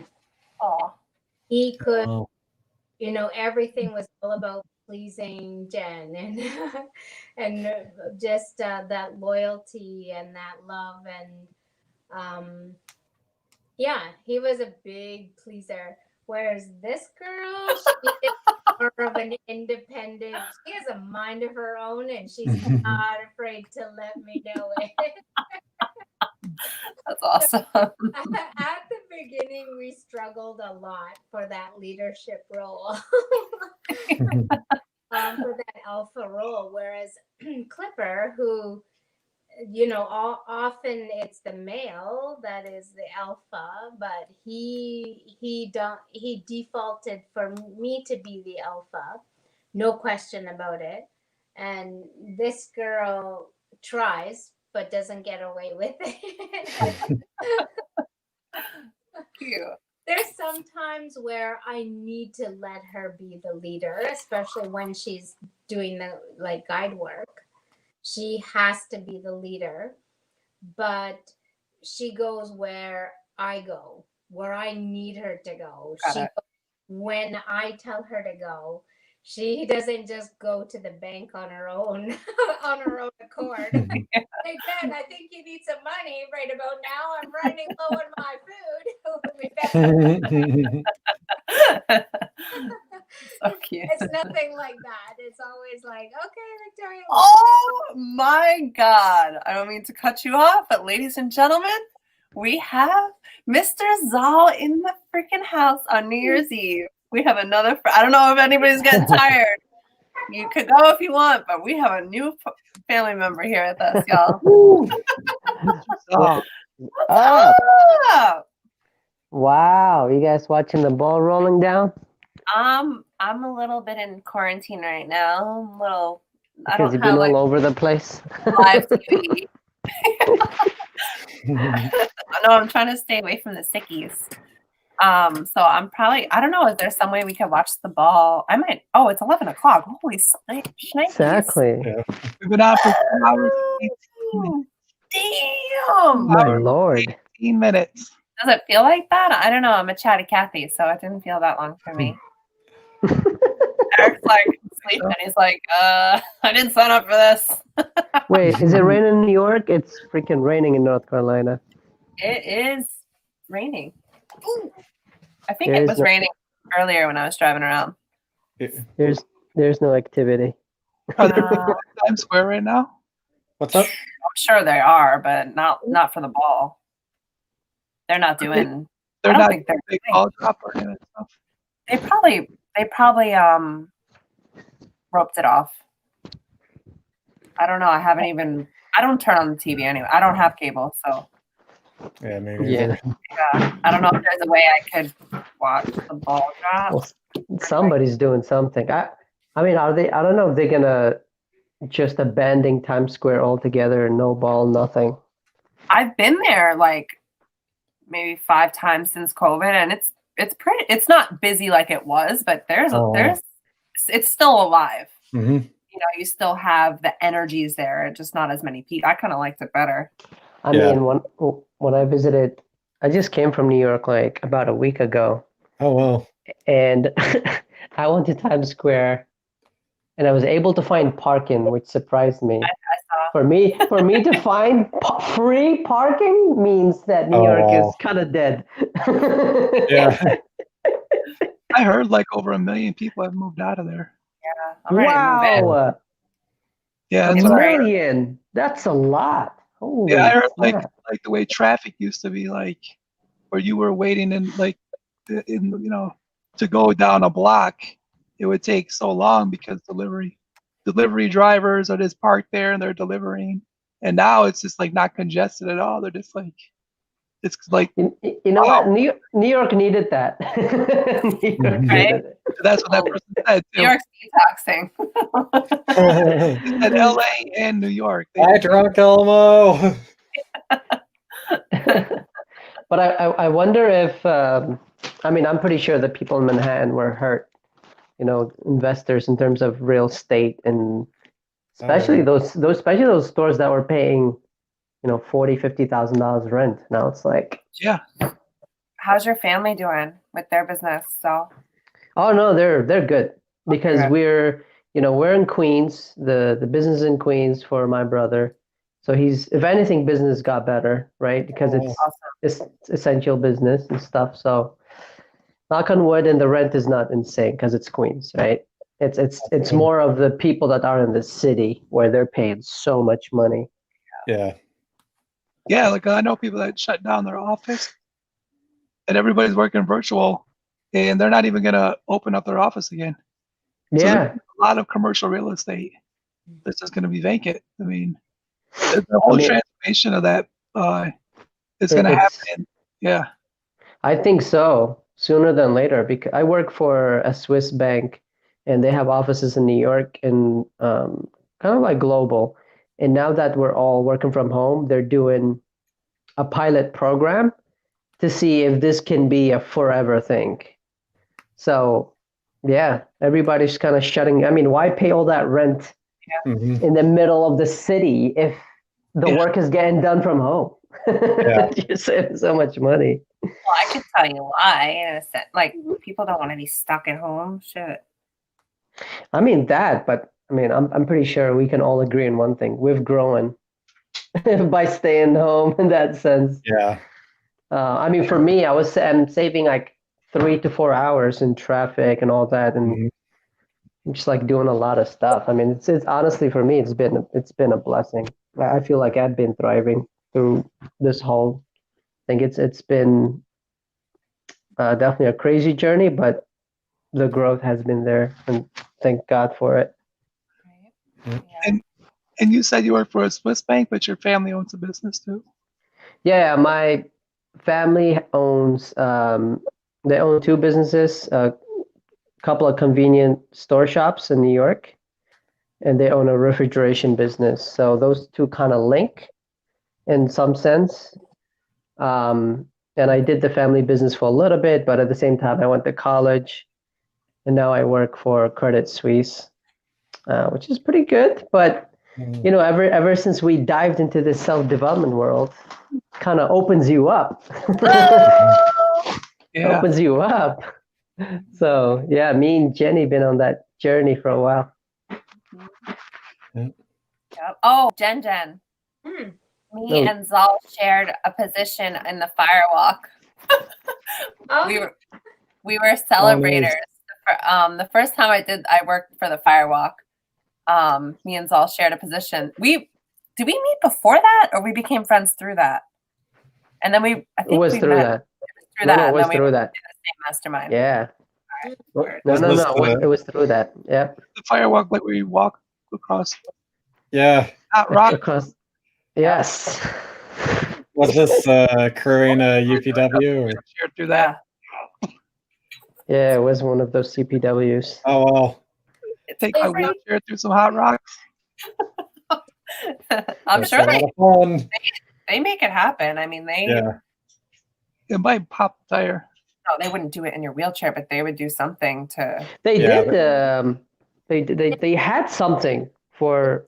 Remember what's her name? I forgot her name. Era. She was in a wheelchair, Era. and she did it somehow. I don't know how they made Yeah. it happen, but they made it happen. It was great. Yeah. What did you say, Jen? Sarah Foley with Vertical Blonde. She did it, and Oh. they just held her, and she put her hands in the holes Mhm. with her hands. Oh yeah, I remember. I don't know if I remember her saying it or I don't know. Listen, if there's something I learned is when there is somebody who's got their mind on something, they become on this creative cruise, and nobody can stop them. That's how I call it. As also, Swiss banks are a real thing. They always sound so illusory for people like me who don't have. It's sketchy. Where are you? I don't see you. You're like hiding. Okay, now I see a little bit. Do you know actually, Jen? I don't think Do so. you know Jen? Ferris? I don't know. I don't know. I don't think so. Now we Jen's do. like a celebrity. Actually, I can't see her. Maybe I recognize her, but I can't see her. Is the camera not working or what? I don't know It works. because the light is kind of against the camera, so that's why it's like yeah, it's kind of like me doing this, and now like it became darker for me because of the light. Lighting, eh? Yeah. So what do I do? Do you have a lamp or something there? It's in the right frame. It just needs more light. If the lamp was facing you, then then you get more light to your face, like right? Because I got my thing right here. It's facing me, a lot of light, and then when I do this, Just be careful. Is the top attached to it? Sorry? Is the top attached to it? Handle? Yeah. No, it's Separate? Okay, yeah, be careful. Oh, it's hot. Oh my God, Jen. Why you want me to take it off? Because I didn't want it to fall. Why You okay? Oh. I don't know. It didn't. I can't. It's a little far away, but I just didn't want it to break. No, it's not supposed to break. Okay, I'm sorry. Jennifer, you gotta make her drop everything. Oh, this is your fault. This guy comes at last minute and he screws everything up. Yeah. Having to. All right. Gotta check on a few things. I'll be right back. Right here. So, Zal, do you know Eric? I don't know anybody in this room, which why I'm excited because get to meet new people, which is great. Well, I don't know if you caught the beginning of this, but we were this was intended to, we were celebrating Erick's life with, it was supposed to be 26 interviews for Erick to complete this year. Whoa, congratulations. He well exceeded it, right, Erick? Oh. Yeah, we made 26. So the goal was 23. I made it right before September 20th to celebrate 23 years life after injury. I was shot 23 years ago in the neck. So I'm paralyzed from the neck down. And so to celebrate life after injury, I was like, I'm going to do 23 different interviews. And so we made they had to come out before the end of the year too. So I recorded total 35, I think, 35 or 36, and this is 26 of coming out. Like in public or live. Mm. So 23 was the Wow. goal, but I did 4 yesterday. 4, yeah, I was like hitting it hard because I was like, I went out on Facebook like, you guys, I'm like not at my goal yet. Somebody help out. Yeah. Like, everybody, Oh, like, me? I know everybody was sharing it and people were calling me, and then I was like, wait, I got like I'm overbooking things. Like, hold on, like, can you be out at 9 o'clock? Can you be out at 10 o'clock? Like I did FUBU radio at 12 o'clock. That was good. I did that at noon. Then I did like another one at 4, then another one at 5:30. The one at 5:30 was called Interesting People. It went from 5:30 to 8 o'clock at night. Yeah. Then I went to another one. Other ones, and then you got But then I had one at 8 o'clock. I had one at 8 o'clock right after. So they were like, power of community. You got to hurry up and go. No, it was amazing, but we reached the Wow. goal one day after, or I mean, one day before the end of the year. Wow, congratulations. This is what I'm talking about. Creative cruise, man. It's like once you gotta get to that, things, like you get guided somehow. And then you meet your goal. Yeah, you get like that's what I was saying. Like I did 4 yesterday. When I was at the 4th one, the host is like, oh, are you tired? I'm like, let's do this. Like I'm just getting started. like I could go all day. Let's do this. Like let's rock. Let's go. It's like That's beautiful. you got more energy than me, and you had 4 podcasts today. I'm like, Well, congratulations, brother. I'm so happy that Yeah. you're able to meet your goal and go beyond. That's beautiful. We look so much content. we look forward to following your footsteps. That's beautiful. That's really amazing. That I have from it though, shoot, it's like a book. I'll be able to like really put it all together and just like take it out and storyboard a book with it because there's so much content. I mean, some interviews are an hour long, some are half-hour long. What I mean? And every person like had all these questions, and you start like it starts opening up more like memories that you forgot. Like completely forgot. And you're like, oh, you know what? I totally forgot about that. Why? And then you're like, dang. And you're like, that's how that happened. It could be something that happened like 30 years ago. And now it's like put into action now.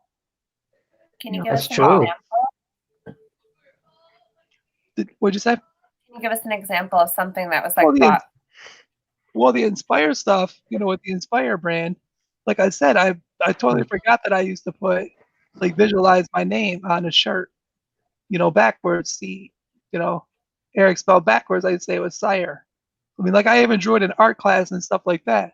So I turned the shirt inside out because I wanted my own clothing line, and then it was Sire. But then when I came with the Inspire brand, my name is spelled backwards in the Inspire brand. And it's like, wow, it's like you can't even plan this. That's crazy. I know. It's like, and I was saying before, like the more interviews I keep doing, it's like when they say, well, then how did the Inspire, like, what about the Inspire brand? Like, how did it happen? And I'm like, it's just, it was there. It seems like Inspire brand, like the Inspire was waiting for me to catch up. Wow. Like it took off and I finally made it to it. And then I was like, all right, you ready? Let's do this. I've been like waiting all along. Like when I got there, I think Inspire was sleeping on the couch or something, It's like, that's amazing. Like, I've been waiting for you, man, and then it was like, let's do this, and it was like the right timing. I was prepared for it at the right time. I was mature enough, like I was in the focus of it, the direction of it, and I was ready to be able to understand it, and then when people bought it or wore it, then it was like a tree. It started with a seed and grew the tree, and then each branch started growing from this tree. And that was each person that supported Inspire.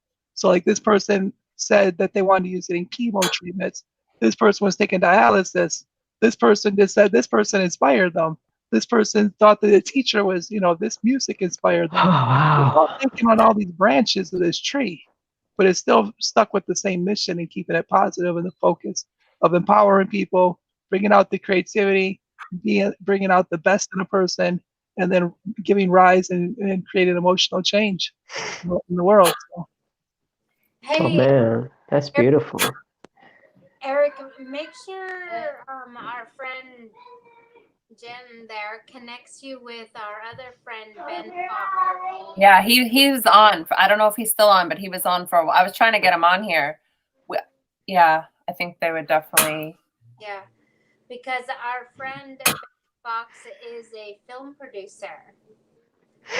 And I Okay. bet he would love to make a film about or a documentary about you, I'm sure. Okay, yeah. What's his name? Ben? Is that the Ben Ben? guy? Fox. Yeah, Okay, we're let's actually connect us. we're working on something with Jen also. I don't know what the time frame is, but I can't wait. Right, Jen? That's beautiful. It's all about timing. Yeah. Yeah. God timing, divine design. Divine design. What? Yeah. Ooh. I never Yeah. heard that. I'm Ooh. writing that down. Divine design. Of course, it's unexplained. It's not explainable. Like you're just like, I don't know. It's just like all this stuff is written. I feel like I'm just in this book and it's already written. You After are I've done guided. so many interviews, it's kind of like, yeah, it's like the pen and the pad, and I'm doing like what's already there, you know? Yeah, It's I get starting to that. feel that way. It's like It when you didn't get feel that deja way. vu and you're like, this definitely, like, there's not Oh, even a not even- doubt. You're like, this past deja happened. vu. Like it's I- past deja vu. Like I'm on this level now where it feels like I am being narrated in this book. Like even this year in 2020, before the pandemic started, or even when I talked to you in the interview in July, it was when I started doing all these interviews in September. It's now like clearing the path more, the focus, the vision, the 2020, opening the eyes of, it's like it all makes kind of sense. Like, you know what I mean? It's, It's just like it's there. It's like it just happened, it's one thought inspiring another. I feel like every thought, as we continue to grow, keeps inspiring the thought after that, and you're just growing and growing, and aha moments, and oh my God, I can't believe this. Yeah. It's a beautiful feeling. Wow, that's It's probably incredible. because like there's something in the mind or the soul that when you keep Yes. doing these podcasts so much, like that's a lot of content, a lot of interviews. It's like working out. So Absolutely. I'm exercising some type of Mental. mental muscle, spiritual muscle, soul muscle, Yeah. something that, Manifestation muscle too. yeah, So now we gotta dive in a little bit, brother, because I missed your. There's been a lot going on as usual, but I missed your. Vision board workshop. All good. How was it? It was amazing. It's kind of like what Eric is saying. The more, I think for me, it's almost like the art of showing up. And as you show up more, it's kind of that muscle you're talking about, and you get to learn more about yourself. And you stop looking at the overwhelm, and you just do the work. And that makes you patient. That brings you closer. That opens your mind. That brings you people, that makes you serve, that makes you authentic, that makes you grow. And next thing you know, it's like you can't recognize yourself from, a year ago. I can't recognize you, Jen, from a year ago. I know, dude. You were helping me get off the floor, like shit. It's beautiful. Yeah, I can't recognize me. every key point that you said when I was doing some of these interviews, they said those exact things about me. Authentic, real, like this exact same stuff you just said. So. And that's what it is. I think once we hit that spotlight and follow it, that authenticity, all of a sudden we start we start to follow. I mean, we start to attract the right people, the right things too. Like when things align, it's just a whole. If I can give you guys a little story, because this just happened, and honestly, I haven't really shared it on Facebook at all. But when was it? 2 weeks ago, I had the realization that, I don't know, it just came out of nowhere, where I don't own my body. And what I mean by that is I felt like my body and I are partners instead of me owning my body. Where, when you own something, sometimes you might neglect it. And so it was just a feeling, it's just like that gut feeling, that just that inspiration where I'm like, oh my God, like, my brain is working, my liver is working, my kidneys, everywhere, everything. And I don't have a whole 100% control over it. Like I don't tell my brain, hey, move your hand. You know what I'm saying? It just happens automatically, and it's magical. And when I got that feeling, I'm like, oh my God, that's it. My body is my friend. My body's not is my friend. It's not something that I own. And when I said that to myself, I'm like, I would never insult a friend. I would never, shout at them. I'd always try to help them and take them to the next level. And so it gave me that level of commitment to show up for my body and be a partner. Because without my body, I'm nothing, and without me, it's nothing, right? Because I have to drink water, I gotta eat, I gotta give it all these resources for it to keep going, right? Mhm. And after that happened, I did a guided gratitude meditation, and I literally thanked every part of my body, every part of my body. And, it's something like, I'm so grateful for my brain because it helps me move my hands and transmit information. So I did it excitedly, like Tony would do, something like that. And in my Facebook, I just wrote 2 lines: I give and receive. Oh. And then I swear to you guys, this is real. A friend of mine called me. She said, I was gonna leave New York that Saturday, but it was snowing. But she told me, Zal, Snowing in Raleigh? no, in New York. I Oh, was leaving sorry. for New York. Yeah, it was Got it. when it was snowing. Anyway, she told me, hey, I see that you are in New York. I have a gift for you. Can you come pick it up? I said, what, a gift? Okay. She was in Harlem. So I honestly thought it was going to be a book or something. I get there and it's a box. I'm like, ooh, a box. Well, I wonder, did she buy me like a juicer from somewhere because because she thought that because I've been drinking celery. I'm on day 70. So I'm like, maybe she saw I've been doing that, right? Anyway, I took the box and I put it in the car. We talked for a little bit, we caught up, and then I left. And then while we kind of got home, and I opened the box and I jump and I'm like, holy crap, because my brother was with me. I'm like, Cam, it's a K8 Enagic water machine. What the hell? And for you guys who don't know what a K8 Enagic machine, it's this Japanese company who produces water machines. And it's one of the most expensive water machines you'll find. It's actually $5,000. What? Yeah, that's Wow. the cost of that machine. Oh. Greg Cardone has that machine. Tony Robbins has that machine. It's really, really expensive. You basically hook it up to the sink, and then you never have to buy water again. As a matter of fact, the box is still right here. It's right here. I haven't, it's here. It's real, if you can see it. But basically, what I learned from that, besides people's generosity, right? What I really learned from that is once you are aligned with yourself, authentic things starts to show up, amazingly show up. Mm. And so I called my friend real quick. I'm like, I got to talk to her on video.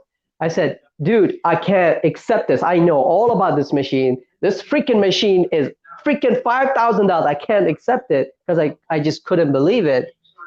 And she basically said, Zal, you just posted in your Facebook that you give and receive, right? And I'm like, shit. Okay. So it was such a powerful moment. And then I told her, like, but really, what made you really give me this machine? She said, I see you. I see what you're doing. You had kidney stones a couple of months back. You're trying to drink water. You're showing up. You're drinking celery. You're doing gratitude. Like, I see how hard you're working. And I just couldn't think of a better person that deserves this. And I'm just like, I'm still in shock, to be honest. But it just really shows you that once you're aligned with yourself, with anything, a lot of things start to happen. I mean, just like you, Eric, where you were so aligned with yourself and you wanted to get to your goal, and you authentically went on Facebook and you announced that you need to get to your goal, and people saw that authenticity and want to help. They want to help be part of you going to your next level, which is just what a beautiful lesson, right? Oh, at one time too, they didn't do it at the beginning, because I went on Facebook at the beginning too, with the image, you know, a graphic. The only reason why I didn't the on hashtag. because I interviewed you already. But when I got to where I wasn't gonna match that goal yet, that's when everybody else was like, "Oh, here, like share it." Like radio stations, everybody was contacting me. That is However, so beautiful. this one counts as 1, 2. This counts as 4, 4. Because you got 4 and 1. That's so amazing. What's that water? What's it called? Enagic Kangen water. Okay. Yes, it's with the E. Here, let me. What's it? Okay, so you hook it up to the faucet, and what does it do? Like filter the water? So basically, you hook it up to the faucet, and this is the name of it. I don't know if you guys can see it right there. Yep. Yeah, I know that thing at the bottom. That starts with a K. Kangen, yes, Kangen. Because I live in Flint. I don't know if you knew I lived in Flint. We have poison water here, so I actually, You my totally water's need still that. poison. Yeah, and I actually talked to a person, like you said, it's from Japan, right? Yes, it's a That's what Japanese you said. company. Yeah, but it started with a K. Kangen water, and it Kangen water. Yeah, basically like took like the alkaline levels, like Yeah. it was like the whole way everything worked out.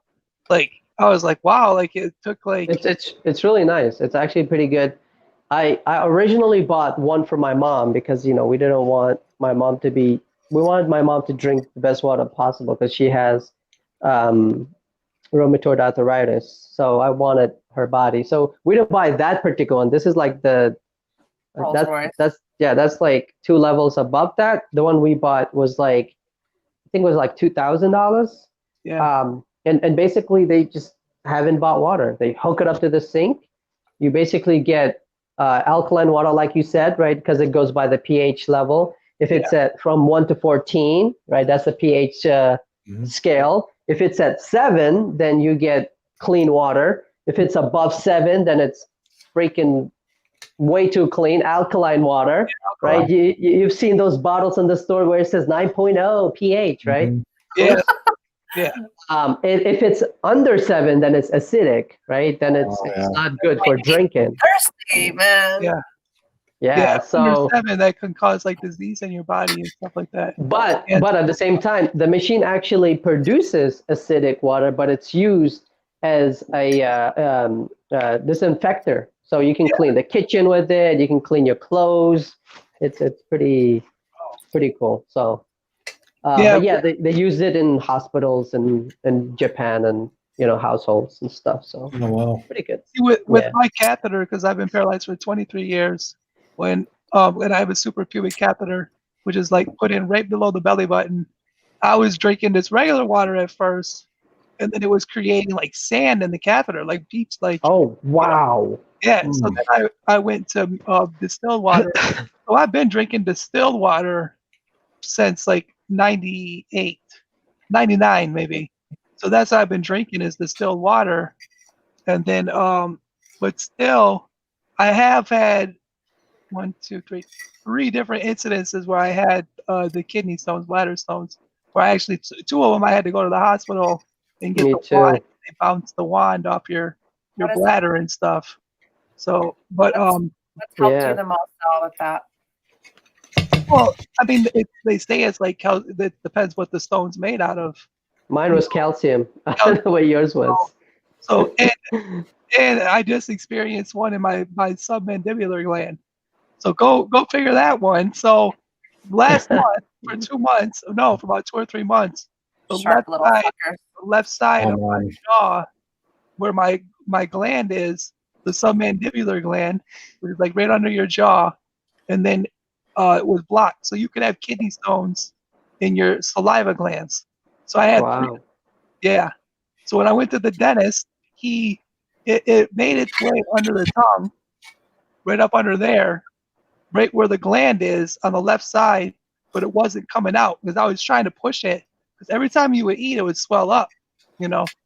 And then so what he had to do is make the clamp.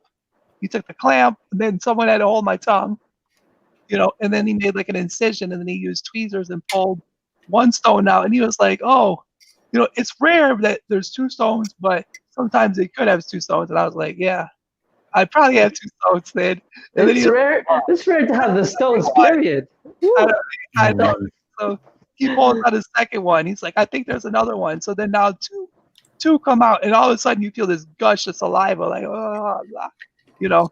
And then a week later, I was eating something, and then a third one passed, and it stuck on my jaw. It was so sharp.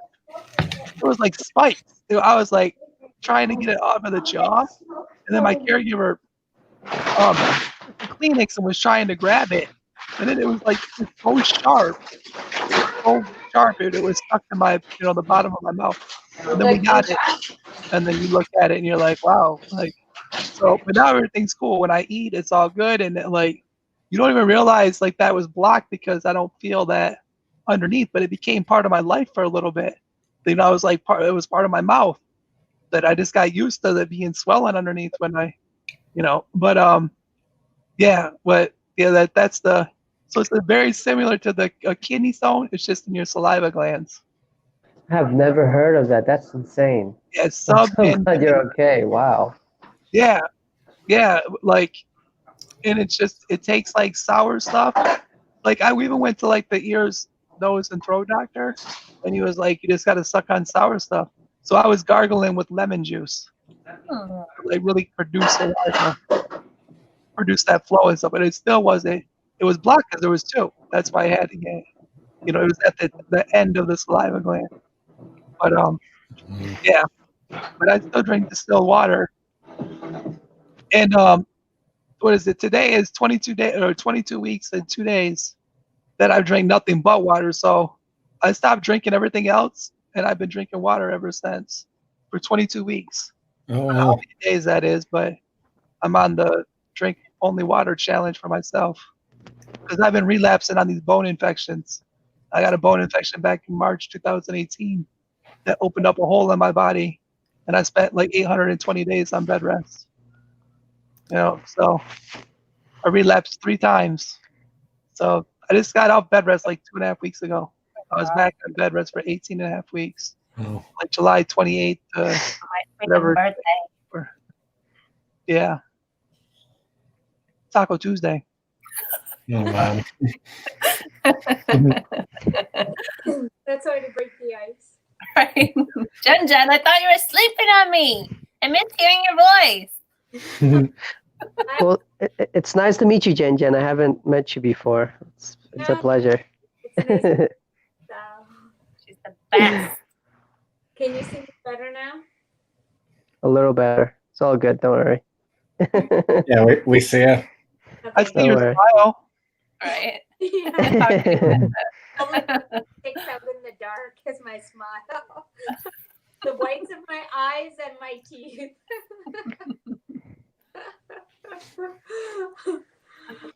Is anybody tired? I'm like weirdly wide awake.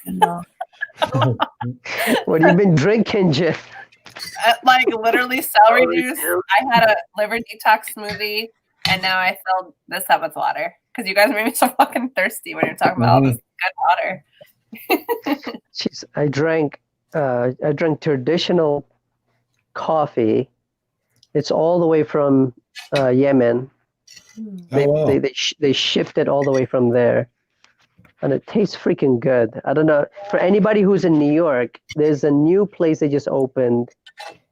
Where is it? I think it's somewhere in Brooklyn called.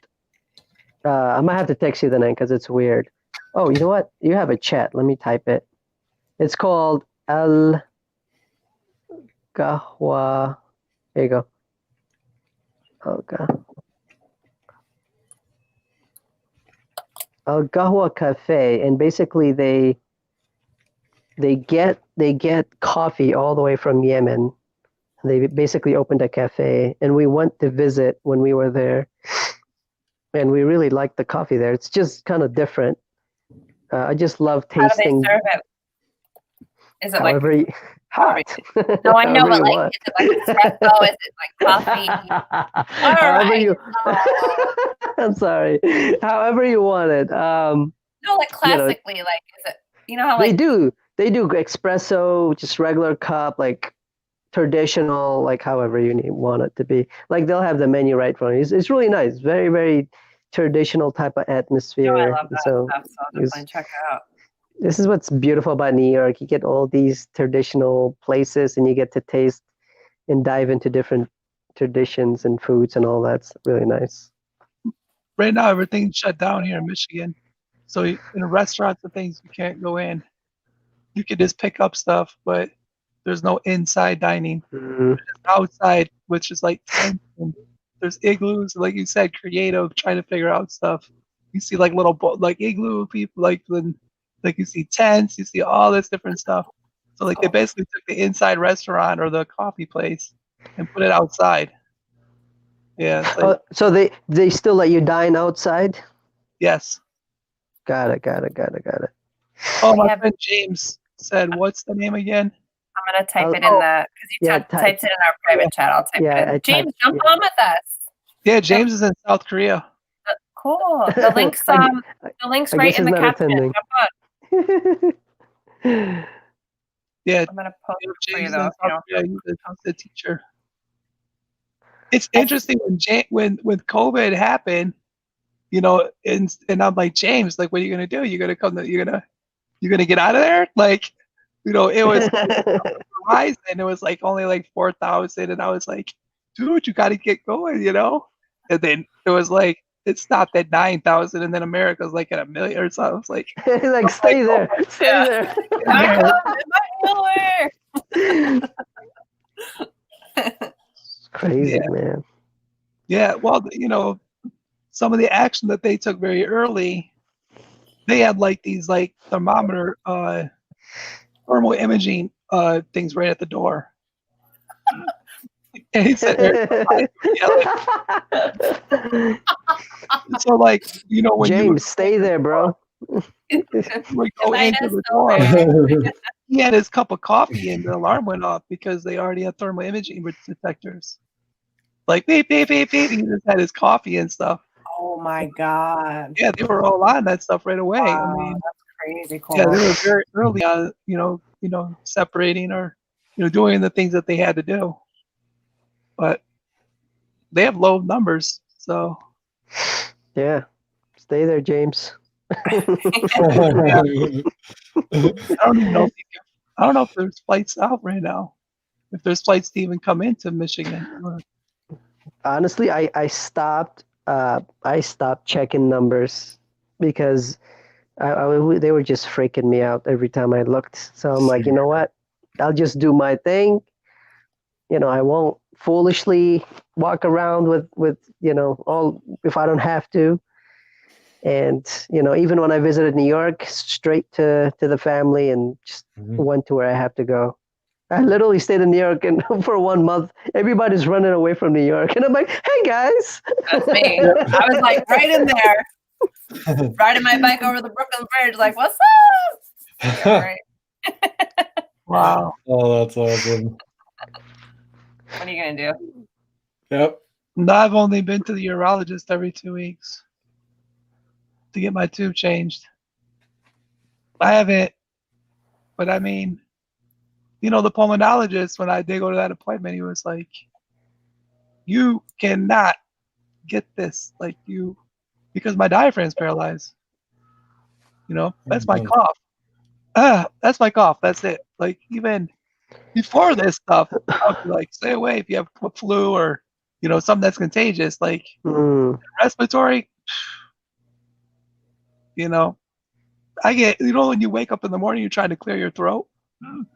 You know, sometimes I have to have someone push on my diaphragm.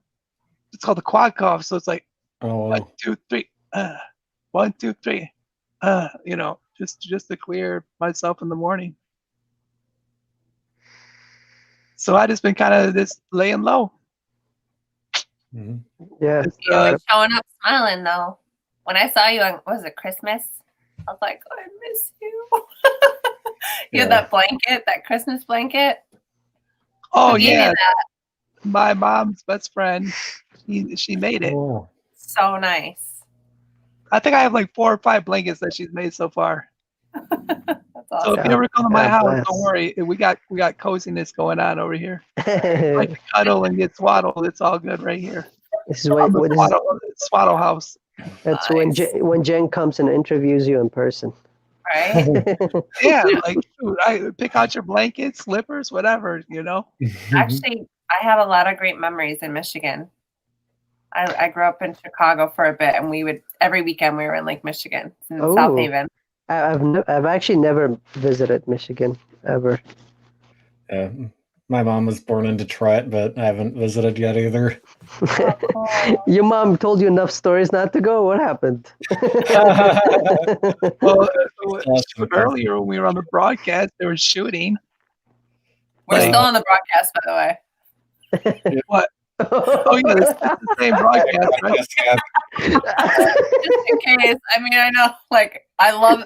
You know what I love? Like, I'm always backstage with people, and like, it's the best footage. And then I'm like, fuck, Exactly. I should just go live. And then Back- right after, I'm like, it's the best fucking conversation. You know what I mean? It It's like is. it's close. Right. It's like No we're walls. still going. It's 3 hours.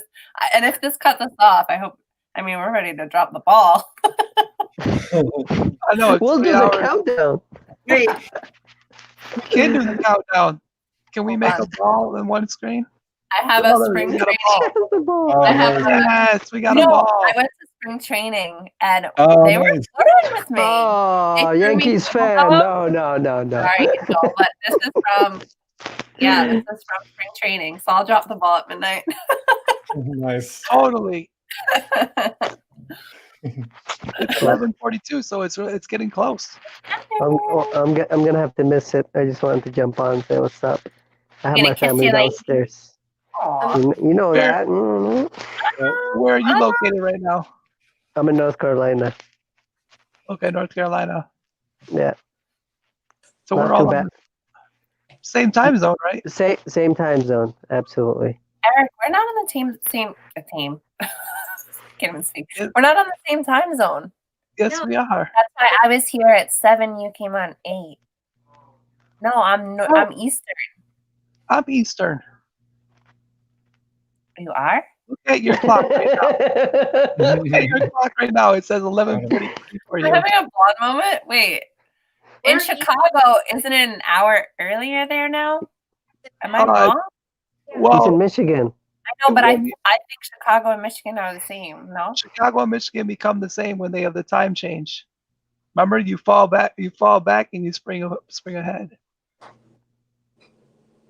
I'm Alexa, what time is it in Chicago? What time do I have now? No, in Chicago. Chicago, isn't it 10:43? Alexa said 10:43. She said So it's 10:43. That's what she said. They're an 10:43. hour early. I used to live there, so I think I. So right now it's 11:43 in Michigan. Chicago it's 10:43. Oh, see, I just thought you guys were the same. No, and then in the springtime, we move the clock forward. We go an hour forward. It's called daylight savings time. Jen, what time is it by you, babe? It's the same time as you. Oh, duh. And John, you're earlier, right? Yeah, it's a little after. My, Yes, it's 8:45 right now. My Oh, time. so we're gonna drop the ball, and then you get to drop the ball again. Speaking Mine- of Chicago, this Ooh, Kim said My- she's in Chicago. seems like I get to wake you guys up at 3 a.m. your time. Hop on for a minute. She was my babysitter when I was a kid. It's already tomorrow. Here. Oh, in Japan, cool. It's the morning Oh, time. James is already on tomorrow. Has the world burned down, James? Please let us know. Yeah. He said 2021 is doing all right so far. How's the Imagine, like, neighborhood in Imagine Japan? 2021 and like How's the everything. weather? Is he in Australia? No, James, your friend James. Is he in Australia? He's in Did My you- friend, South Korea. South Korea. Okay. Did you guys see that quote where um, it says, "Wouldn't it be crazy if 2020 was the cinematic trailer for 2021?" Oh, That would be hold my insane. beer. Yeah, that's a good way to put it. Wait, hold my beer. 2020 is never the trailer for anything. I'd be scared. I'd be like, yo, I don't like scary movies. I had some treasured moments, I must admit, in 2020. This though. was one of the best years of my life, but Yeah. Yes, I agree. bad times were just. I laughed at them because I was prepared, but just like I'm still laughing. Trust me. Isn't that Match.com commercial of 2020? Is it the one with Satan or? Yes. Oh my god! And it looks like the devil from Tim Curry from Legend. It's the Oh, devil wow. and a girl, and then it's like the girl Yeah. is 2020. And then Wow. I'm like, wow. They're like, oh, it's a perfect match. And then they're like, let's hope that we get to make it to 2020 or something. Like Yeah. there's like a comet coming over the bridge and stuff. I think it was one of them like implying something about hope your match made in hell, and then hope your next year is better or something like that. That's so Yeah, funny. but it's like the devil is his match is 2020. Yeah. Girls name is Wow. 2020. It's pretty funny. I was See, like, wow. That's crazy. Well, anyway, guys, I am dropping. Thank you so much. It's such a pleasure to Nice get see you. to know the new people a little bit. Jen, it's Yeah. Yeah, good so meeting awesome you, to man. see you. brother. Absolutely. Find Thank us you so on much. I'm on family Facebook too. and Maybe happy Jen can freaking hook us New all Year. up. Yeah, we're Yeah. definitely. My Facebook page is Erick Patrick Thomas. Absolutely, Eric. Thank you so much, and it's a pleasure meeting you. And love and light to all of you. And I hope 2021 brings the best of us internally, baby. Let's go. Woo! Have a good night. Take care. Are you too, man? Take care. All right, we're back to the crew. Yep, there was 5 and now there's 4. All right, nice meeting you. Stay up on the water news. So people can come on just through the link on your website. Is that how you? On your page, I mean. Well, I want to ask because John, like I put it in the caption. Like I don't know if you're able to click it and it brings you on because I think I sent you a private message, right? Yeah. Yeah, I'd ask for a private or So you get the can't private jump, message. can't jump on from the caption. I guess like I didn't see it when I first looked for it. What did you say, John? Oh, yeah, I didn't originally see it when I looked for it. Then John. Oh, you're John. Okay. I know, or the J. Yeah. Then John. Oh, Ninjan. Yeah. John. Okay, What'd you you guys say? have got to get going too, because all of a sudden the internet starts all choppy. So We might be getting booted off. All right, Well, my love. everybody is online on their Yeah. phones and everything. Oh yeah. There's You know, nothing like when on you try their to call phones people and to say yeah, Happy New Year, and it's like, I don't know if there's a busy yeah, sound. you get still does. Still get the busy sound. Dun, dun, dun, dun, dun, dun, dun, dun. Love you, Jen Jen. bye. Good Hi, night. Jen. Happy New Year, Jen Thanks for Jen. everything today and always. Nice meeting you, Jin Jin. Nice meeting you, Jen Jen. She's gonna kill me. I don't know if she likes Jen Jen. Well, how can we say Jen and Jen? I mean, Right? Happy New Year. This is one of my favorite New Year's. I don't like New Year's Eve. I don't know about you guys. I don't Back in know the what it day, is. you would see me at the about it. club and I'd have a bottle of champagne. I've done cool shit. Don't get me wrong. Mhm. I've done the New York City thing. I've done the hotel in Times Square. I've done concerts. I've done stuff, but I don't know. I always feel like I just want to be at home. You Yeah, know? I don't know why. this is my first, I guess, New Year's where I think I'm technically by myself. Facebook. But you're not. Press like Exactly. Yeah. Yeah. It's nice to You're be. surrounded by us. Yeah. Yeah, nice to be with like-minded people. That's for sure. and our insanely stuff, whatever we talk about. Mhm. We're all over the I board. mean, yeah, no, you got me in a Trixie lift sling earlier.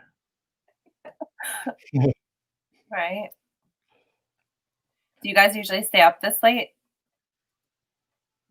Oh yeah, Okay. I Yeah, me do. too. Me too. What about you, Yeah. John? Wake up. Mom's good. I guess, yeah, usual. It kind of Three. varies, I guess. Sometimes, like, I'm up till like 1 or 2 in the morning, and then other times, like, I'm in bed at That's like good. 9 or 10, trying to get up at 5. But 9, 8, 2. Mom's You know good. what I'm thinking? So we have 10 minutes till the ball drops. okay, And since we're not allowed to play music, actually, I'm wondering if I play music at the end, will it void this whole That's thing? good. Could Well, screw it up. I guess like, I'll have to see if like the Or we new could- song everyone's saying, or however you pronounce it, is like a public domain or something like that. You just sing, Eric. Yeah.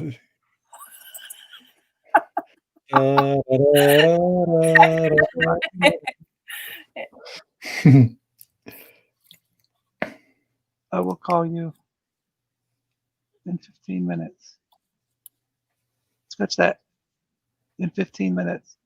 Quick transfer. Press enter. Close window. Go to sleep. We could sing or we could rap, right? That's what I'm saying.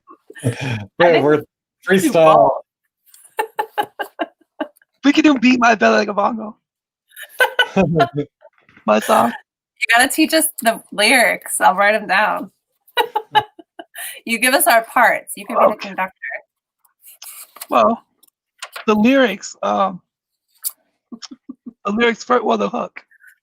What's the First hook? it's beat my belly like a bongo. Beat my belly like a bongo. Beat my belly like a bongo. Beat my belly. Beat my belly like a bongo. Beat my belly like a bongo. My belly, my belly, my belly. So, My belly, my belly, my belly. yep, beat my belly like a bongo. Beat my belly like a bongo. Beat my belly like a bongo. Beat my belly like a bongo. Beat my belly like a bongo. Beat my belly like a bongo. Should we sing the chorus and then you do the other part? You could? All right. Well, how will we know when to do it? Oh, because after you say my belly, my belly, my belly. After you say my belly, my belly, my belly, then No, we you say say it. it. Oh, we say it? Yeah, you say beat my belly. Beat my belly like a bongo. 4 times. Yeah, I think it's 4 times. So 4 times beat my belly like a bongo. And then Like a bongo. Okay. And then And you then- say my belly, my belly, my belly. and then you start. Yeah. All right, we're in. John, you ready? All right. Yeah. All right, so we have time, but we're ready when we're ready. Just for clarity, I say beat my belly like a bongo 4 times, then I say my belly, my belly, my belly, and then you kick it off. Yeah. All right, we're- Try it. Try it, and I'll let you know if you Test say run? if John, it's you 4 want to times. test it? All right. Your Sure. Okay. Ready? 1, 2, 3. Beat my Beat belly my like a belly like bongo. a bongo. Beat Beat my my belly belly like a bongo. bongo. Beat my Beat belly my like a belly like a bongo. bongo. Beat my Beat belly my like belly like a bongo. my My belly, belly. My belly. belly. my My belly. belly. You're close. You're close. We're getting Better. there. Do you have the song? Like, go to Google. Okay. If you want to hear it really quick, go to Google and type in "beat my belly like a bongo." I'm the only person with the song, the only artist, so Google will show you me. It'll be a SoundCloud page, maybe. Yeah. You can listen to it there. That way you can kind of hear the hook. Hey, John. Hear it? Yeah, I can hear it. So should we sing along with it? Yeah, well, yeah, you can.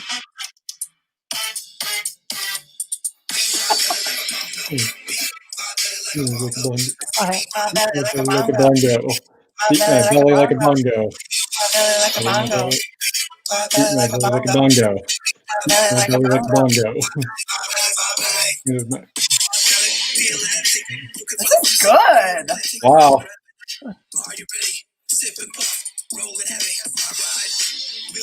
Holy shit, this is good. Yeah, Not that I'm surprised, but I'm impressed. my belly like a bongo. Beat my belly like a bongo. Beat my belly like a bongo. My Beat belly my like a belly like a bongo. bongo. My belly My like a belly like a bongo. bongo. My belly like a bongo. My belly like a bongo. My belly.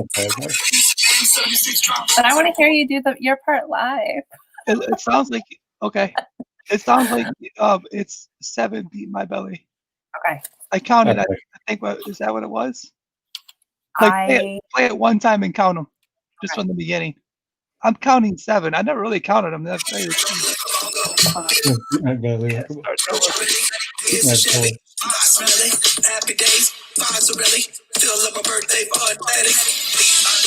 a bongo. Beat my belly like a bongo. Beat my belly like a bongo. Beat my belly like a bongo. My belly like a bongo. Beat my belly like a bongo. My belly like a bongo. Beat my Yeah, belly 7. like Right. 7. Okay. Okay. All right. Okay. Before we do our debut, what inspired this song? I was eating food. I know. And then we dropped some food on my stomach, and Jesse was brushing it off, and then it sounded like a bongo. So I was just like, that sounds like a bongo. Oh man, That's that's where, awesome. that's where it started. What was interesting though, so that was a Wednesday, and then Bangtown called me on a Saturday, and he said, I got time to do some recording. You want me to come over? And I'm like, yeah. And he was like, well, what do you want to record? I'm like, I got this thing in my head, like beat my belly like a bongo. So I told him, and then that's basically how we did it. And then Oh man. we did the hook, and then I got on the microphone, and then I did the first verse, and then stopped, and then I wrote it in my head, and then did the second, and so I wrote the whole thing in my head. Oh wow. Yeah. Yep. Okay, And then as I was writing it, I learned feed me with inspiration. Like I'm feed my belly. So I talk about my childhood stuff, like SpaghettiOs and macaroni and cheese and Transformers and Macho Man and That's awesome. all that stuff. You know, all the things that like inspired me, and so it now becomes like the feed my belly inspiration, beat my belly like a bongo. That's basically like kind of what happened. So So I know I think I've asked you this before, but what inspires you most?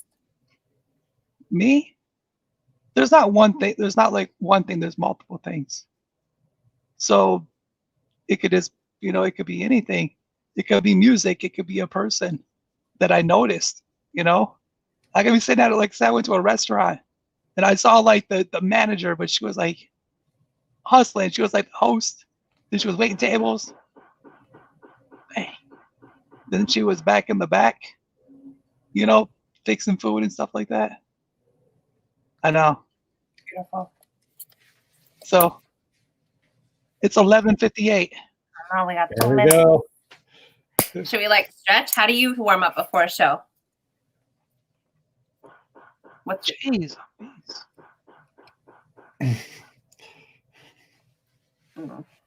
It's loud.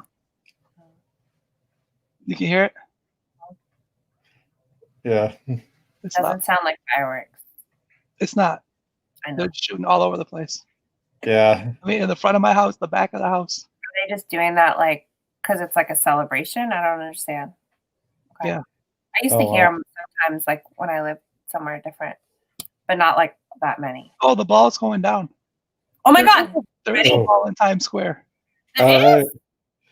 Well, I can't Yeah, see it's it. at 20 seconds, 28 seconds, 27, So you let us know 26, 25, 24, 23, 22, 21, 20, 19, 18, 17, 16, 15, 14, 13, 12, 12, 11, 11, 10, 10, 9, 9, 8, 8, 7, 7, 6, 6, 5, 5, 4, 4, 3, 3, 2, 2, 1. 1. Happy New Year! Happy New Year! Woo! How come I can't hear our song? Happy New Year! Happy New Year's. Ready?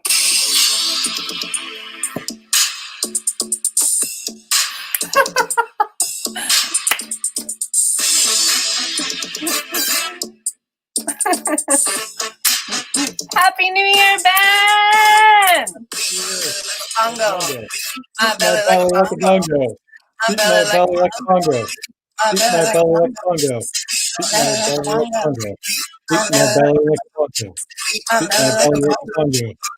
This is my Like a belly. bongo. Oh, that was My the one. belly feeling empty, looking for the music, good and plenty. Revving up. Are you ready? I'm sorry. Do you want me to play it or no? That's weird. It's like a delay. Because I stopped it. Oh, Sorry. Oh, God. I didn't know if you wanted me to. I fucked it I all didn't know. up. No, I don't Happy New like Year, that. Ken. You're trying to I steal like the doing show. acapella. I like doing acapella. Okay. My belly like a Yeah, you bongo. can stop it. Yeah. Beat my belly like a bongo. My belly like a bongo. Beat my belly like a Tell me the Okay. music man, 76 trombones and a boy's plan. Here's the plan. Oh yeah, Sugar Hill and my Kool-Aid man, transform superhuman, macho man, spaghetti yo, macaroni and cheese, run DMCs and the boys get beastie trained in the basement. It was gritty. Beat street, rap city. Bring me back the old TV raps. Words like psych and who's the mag? Bob Ross, we need your man. We need them happy trees in the Flint land. Beat my belly like a bongo. Beat Beat my Beat my belly belly like a bongo. Beat Beat my my belly belly like a like a bongo. bongo. bongo. Beat my Beat my belly like a bongo. My belly, my belly, my Bongo. Belly, my Alexa, Alright, going back. show the backyard. We're getting there. I love you My guys all who belly are like a watching. bongo. Happy New Year. My belly, my belly, my belly. belly. Beat my belly like a Belly bongo. bongo. Beat my Beat belly, my belly like a bongo. beat my Beat belly my like a belly like a bongo. bongo. Beat my Beat belly my like a belly like a bongo. bongo. Beat my Beat belly my like a belly like a bongo. bongo. Beat my Beat belly my like a belly like bongo. a bongo. Beat my Beat belly my like a belly bongo. like a bongo. 4, 3, 2, 1. Everybody play your belly drums. Come on.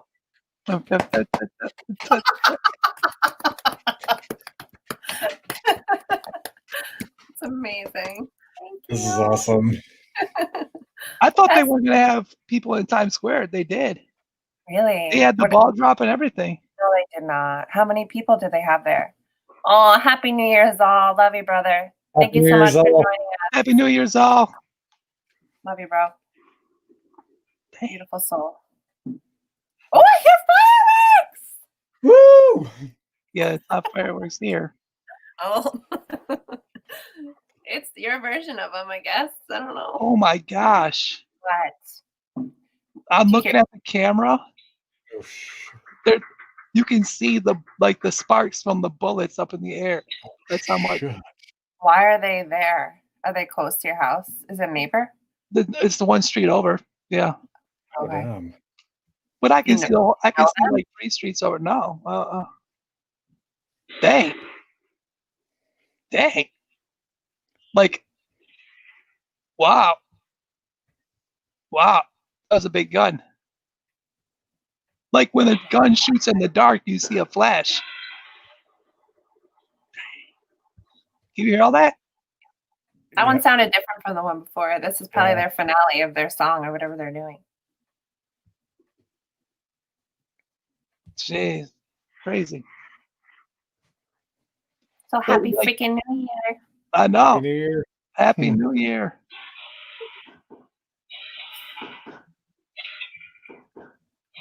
Eric, that doesn't bother you? I mean, it's out of my control. But does it annoy you? Or how do you? I mean, it just makes me want to just find a house. It know? what? It just makes it empowers me to go and keep searching. I've been looking for a house. Like we're doing the We Love to Inspire campaign. So, What's the how? Where were you before when I first met you? oh, at John's house. I moved out of mine when the pandemic started. Where was that? That would look like a nice area. Oh yeah. Wow. Sounds like a war zone. Yes. It's ridiculous. I mean, I'm happy I still have Beat My Belly Like a Bongo. Every time I feel like I'm just going to be stuck in my head. Does he live far from you?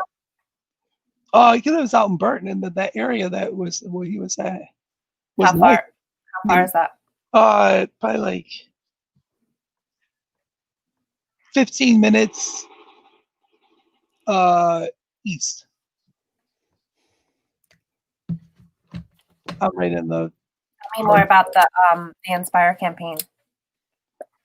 This one, the van was called We Drive to Inspire, and so now this is the house one. So this is called We Live to Inspire. Beautiful.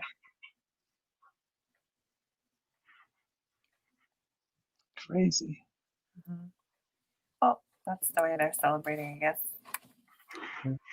Not as fun as what we're doing. No.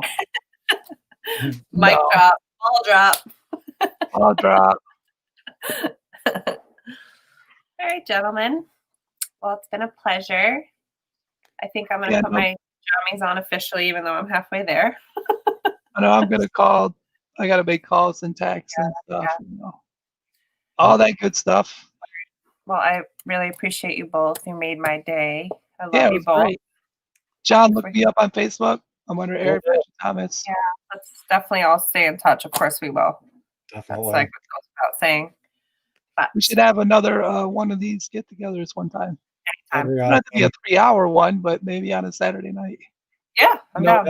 I'm down. Let's yeah. Definitely. All right, gentlemen. Good night. Happy New Year. Happy New Year. Guys, thanks everyone for watching and joining. And Happy New Year. Awesome. Good night. Good night. Good night. Wake up.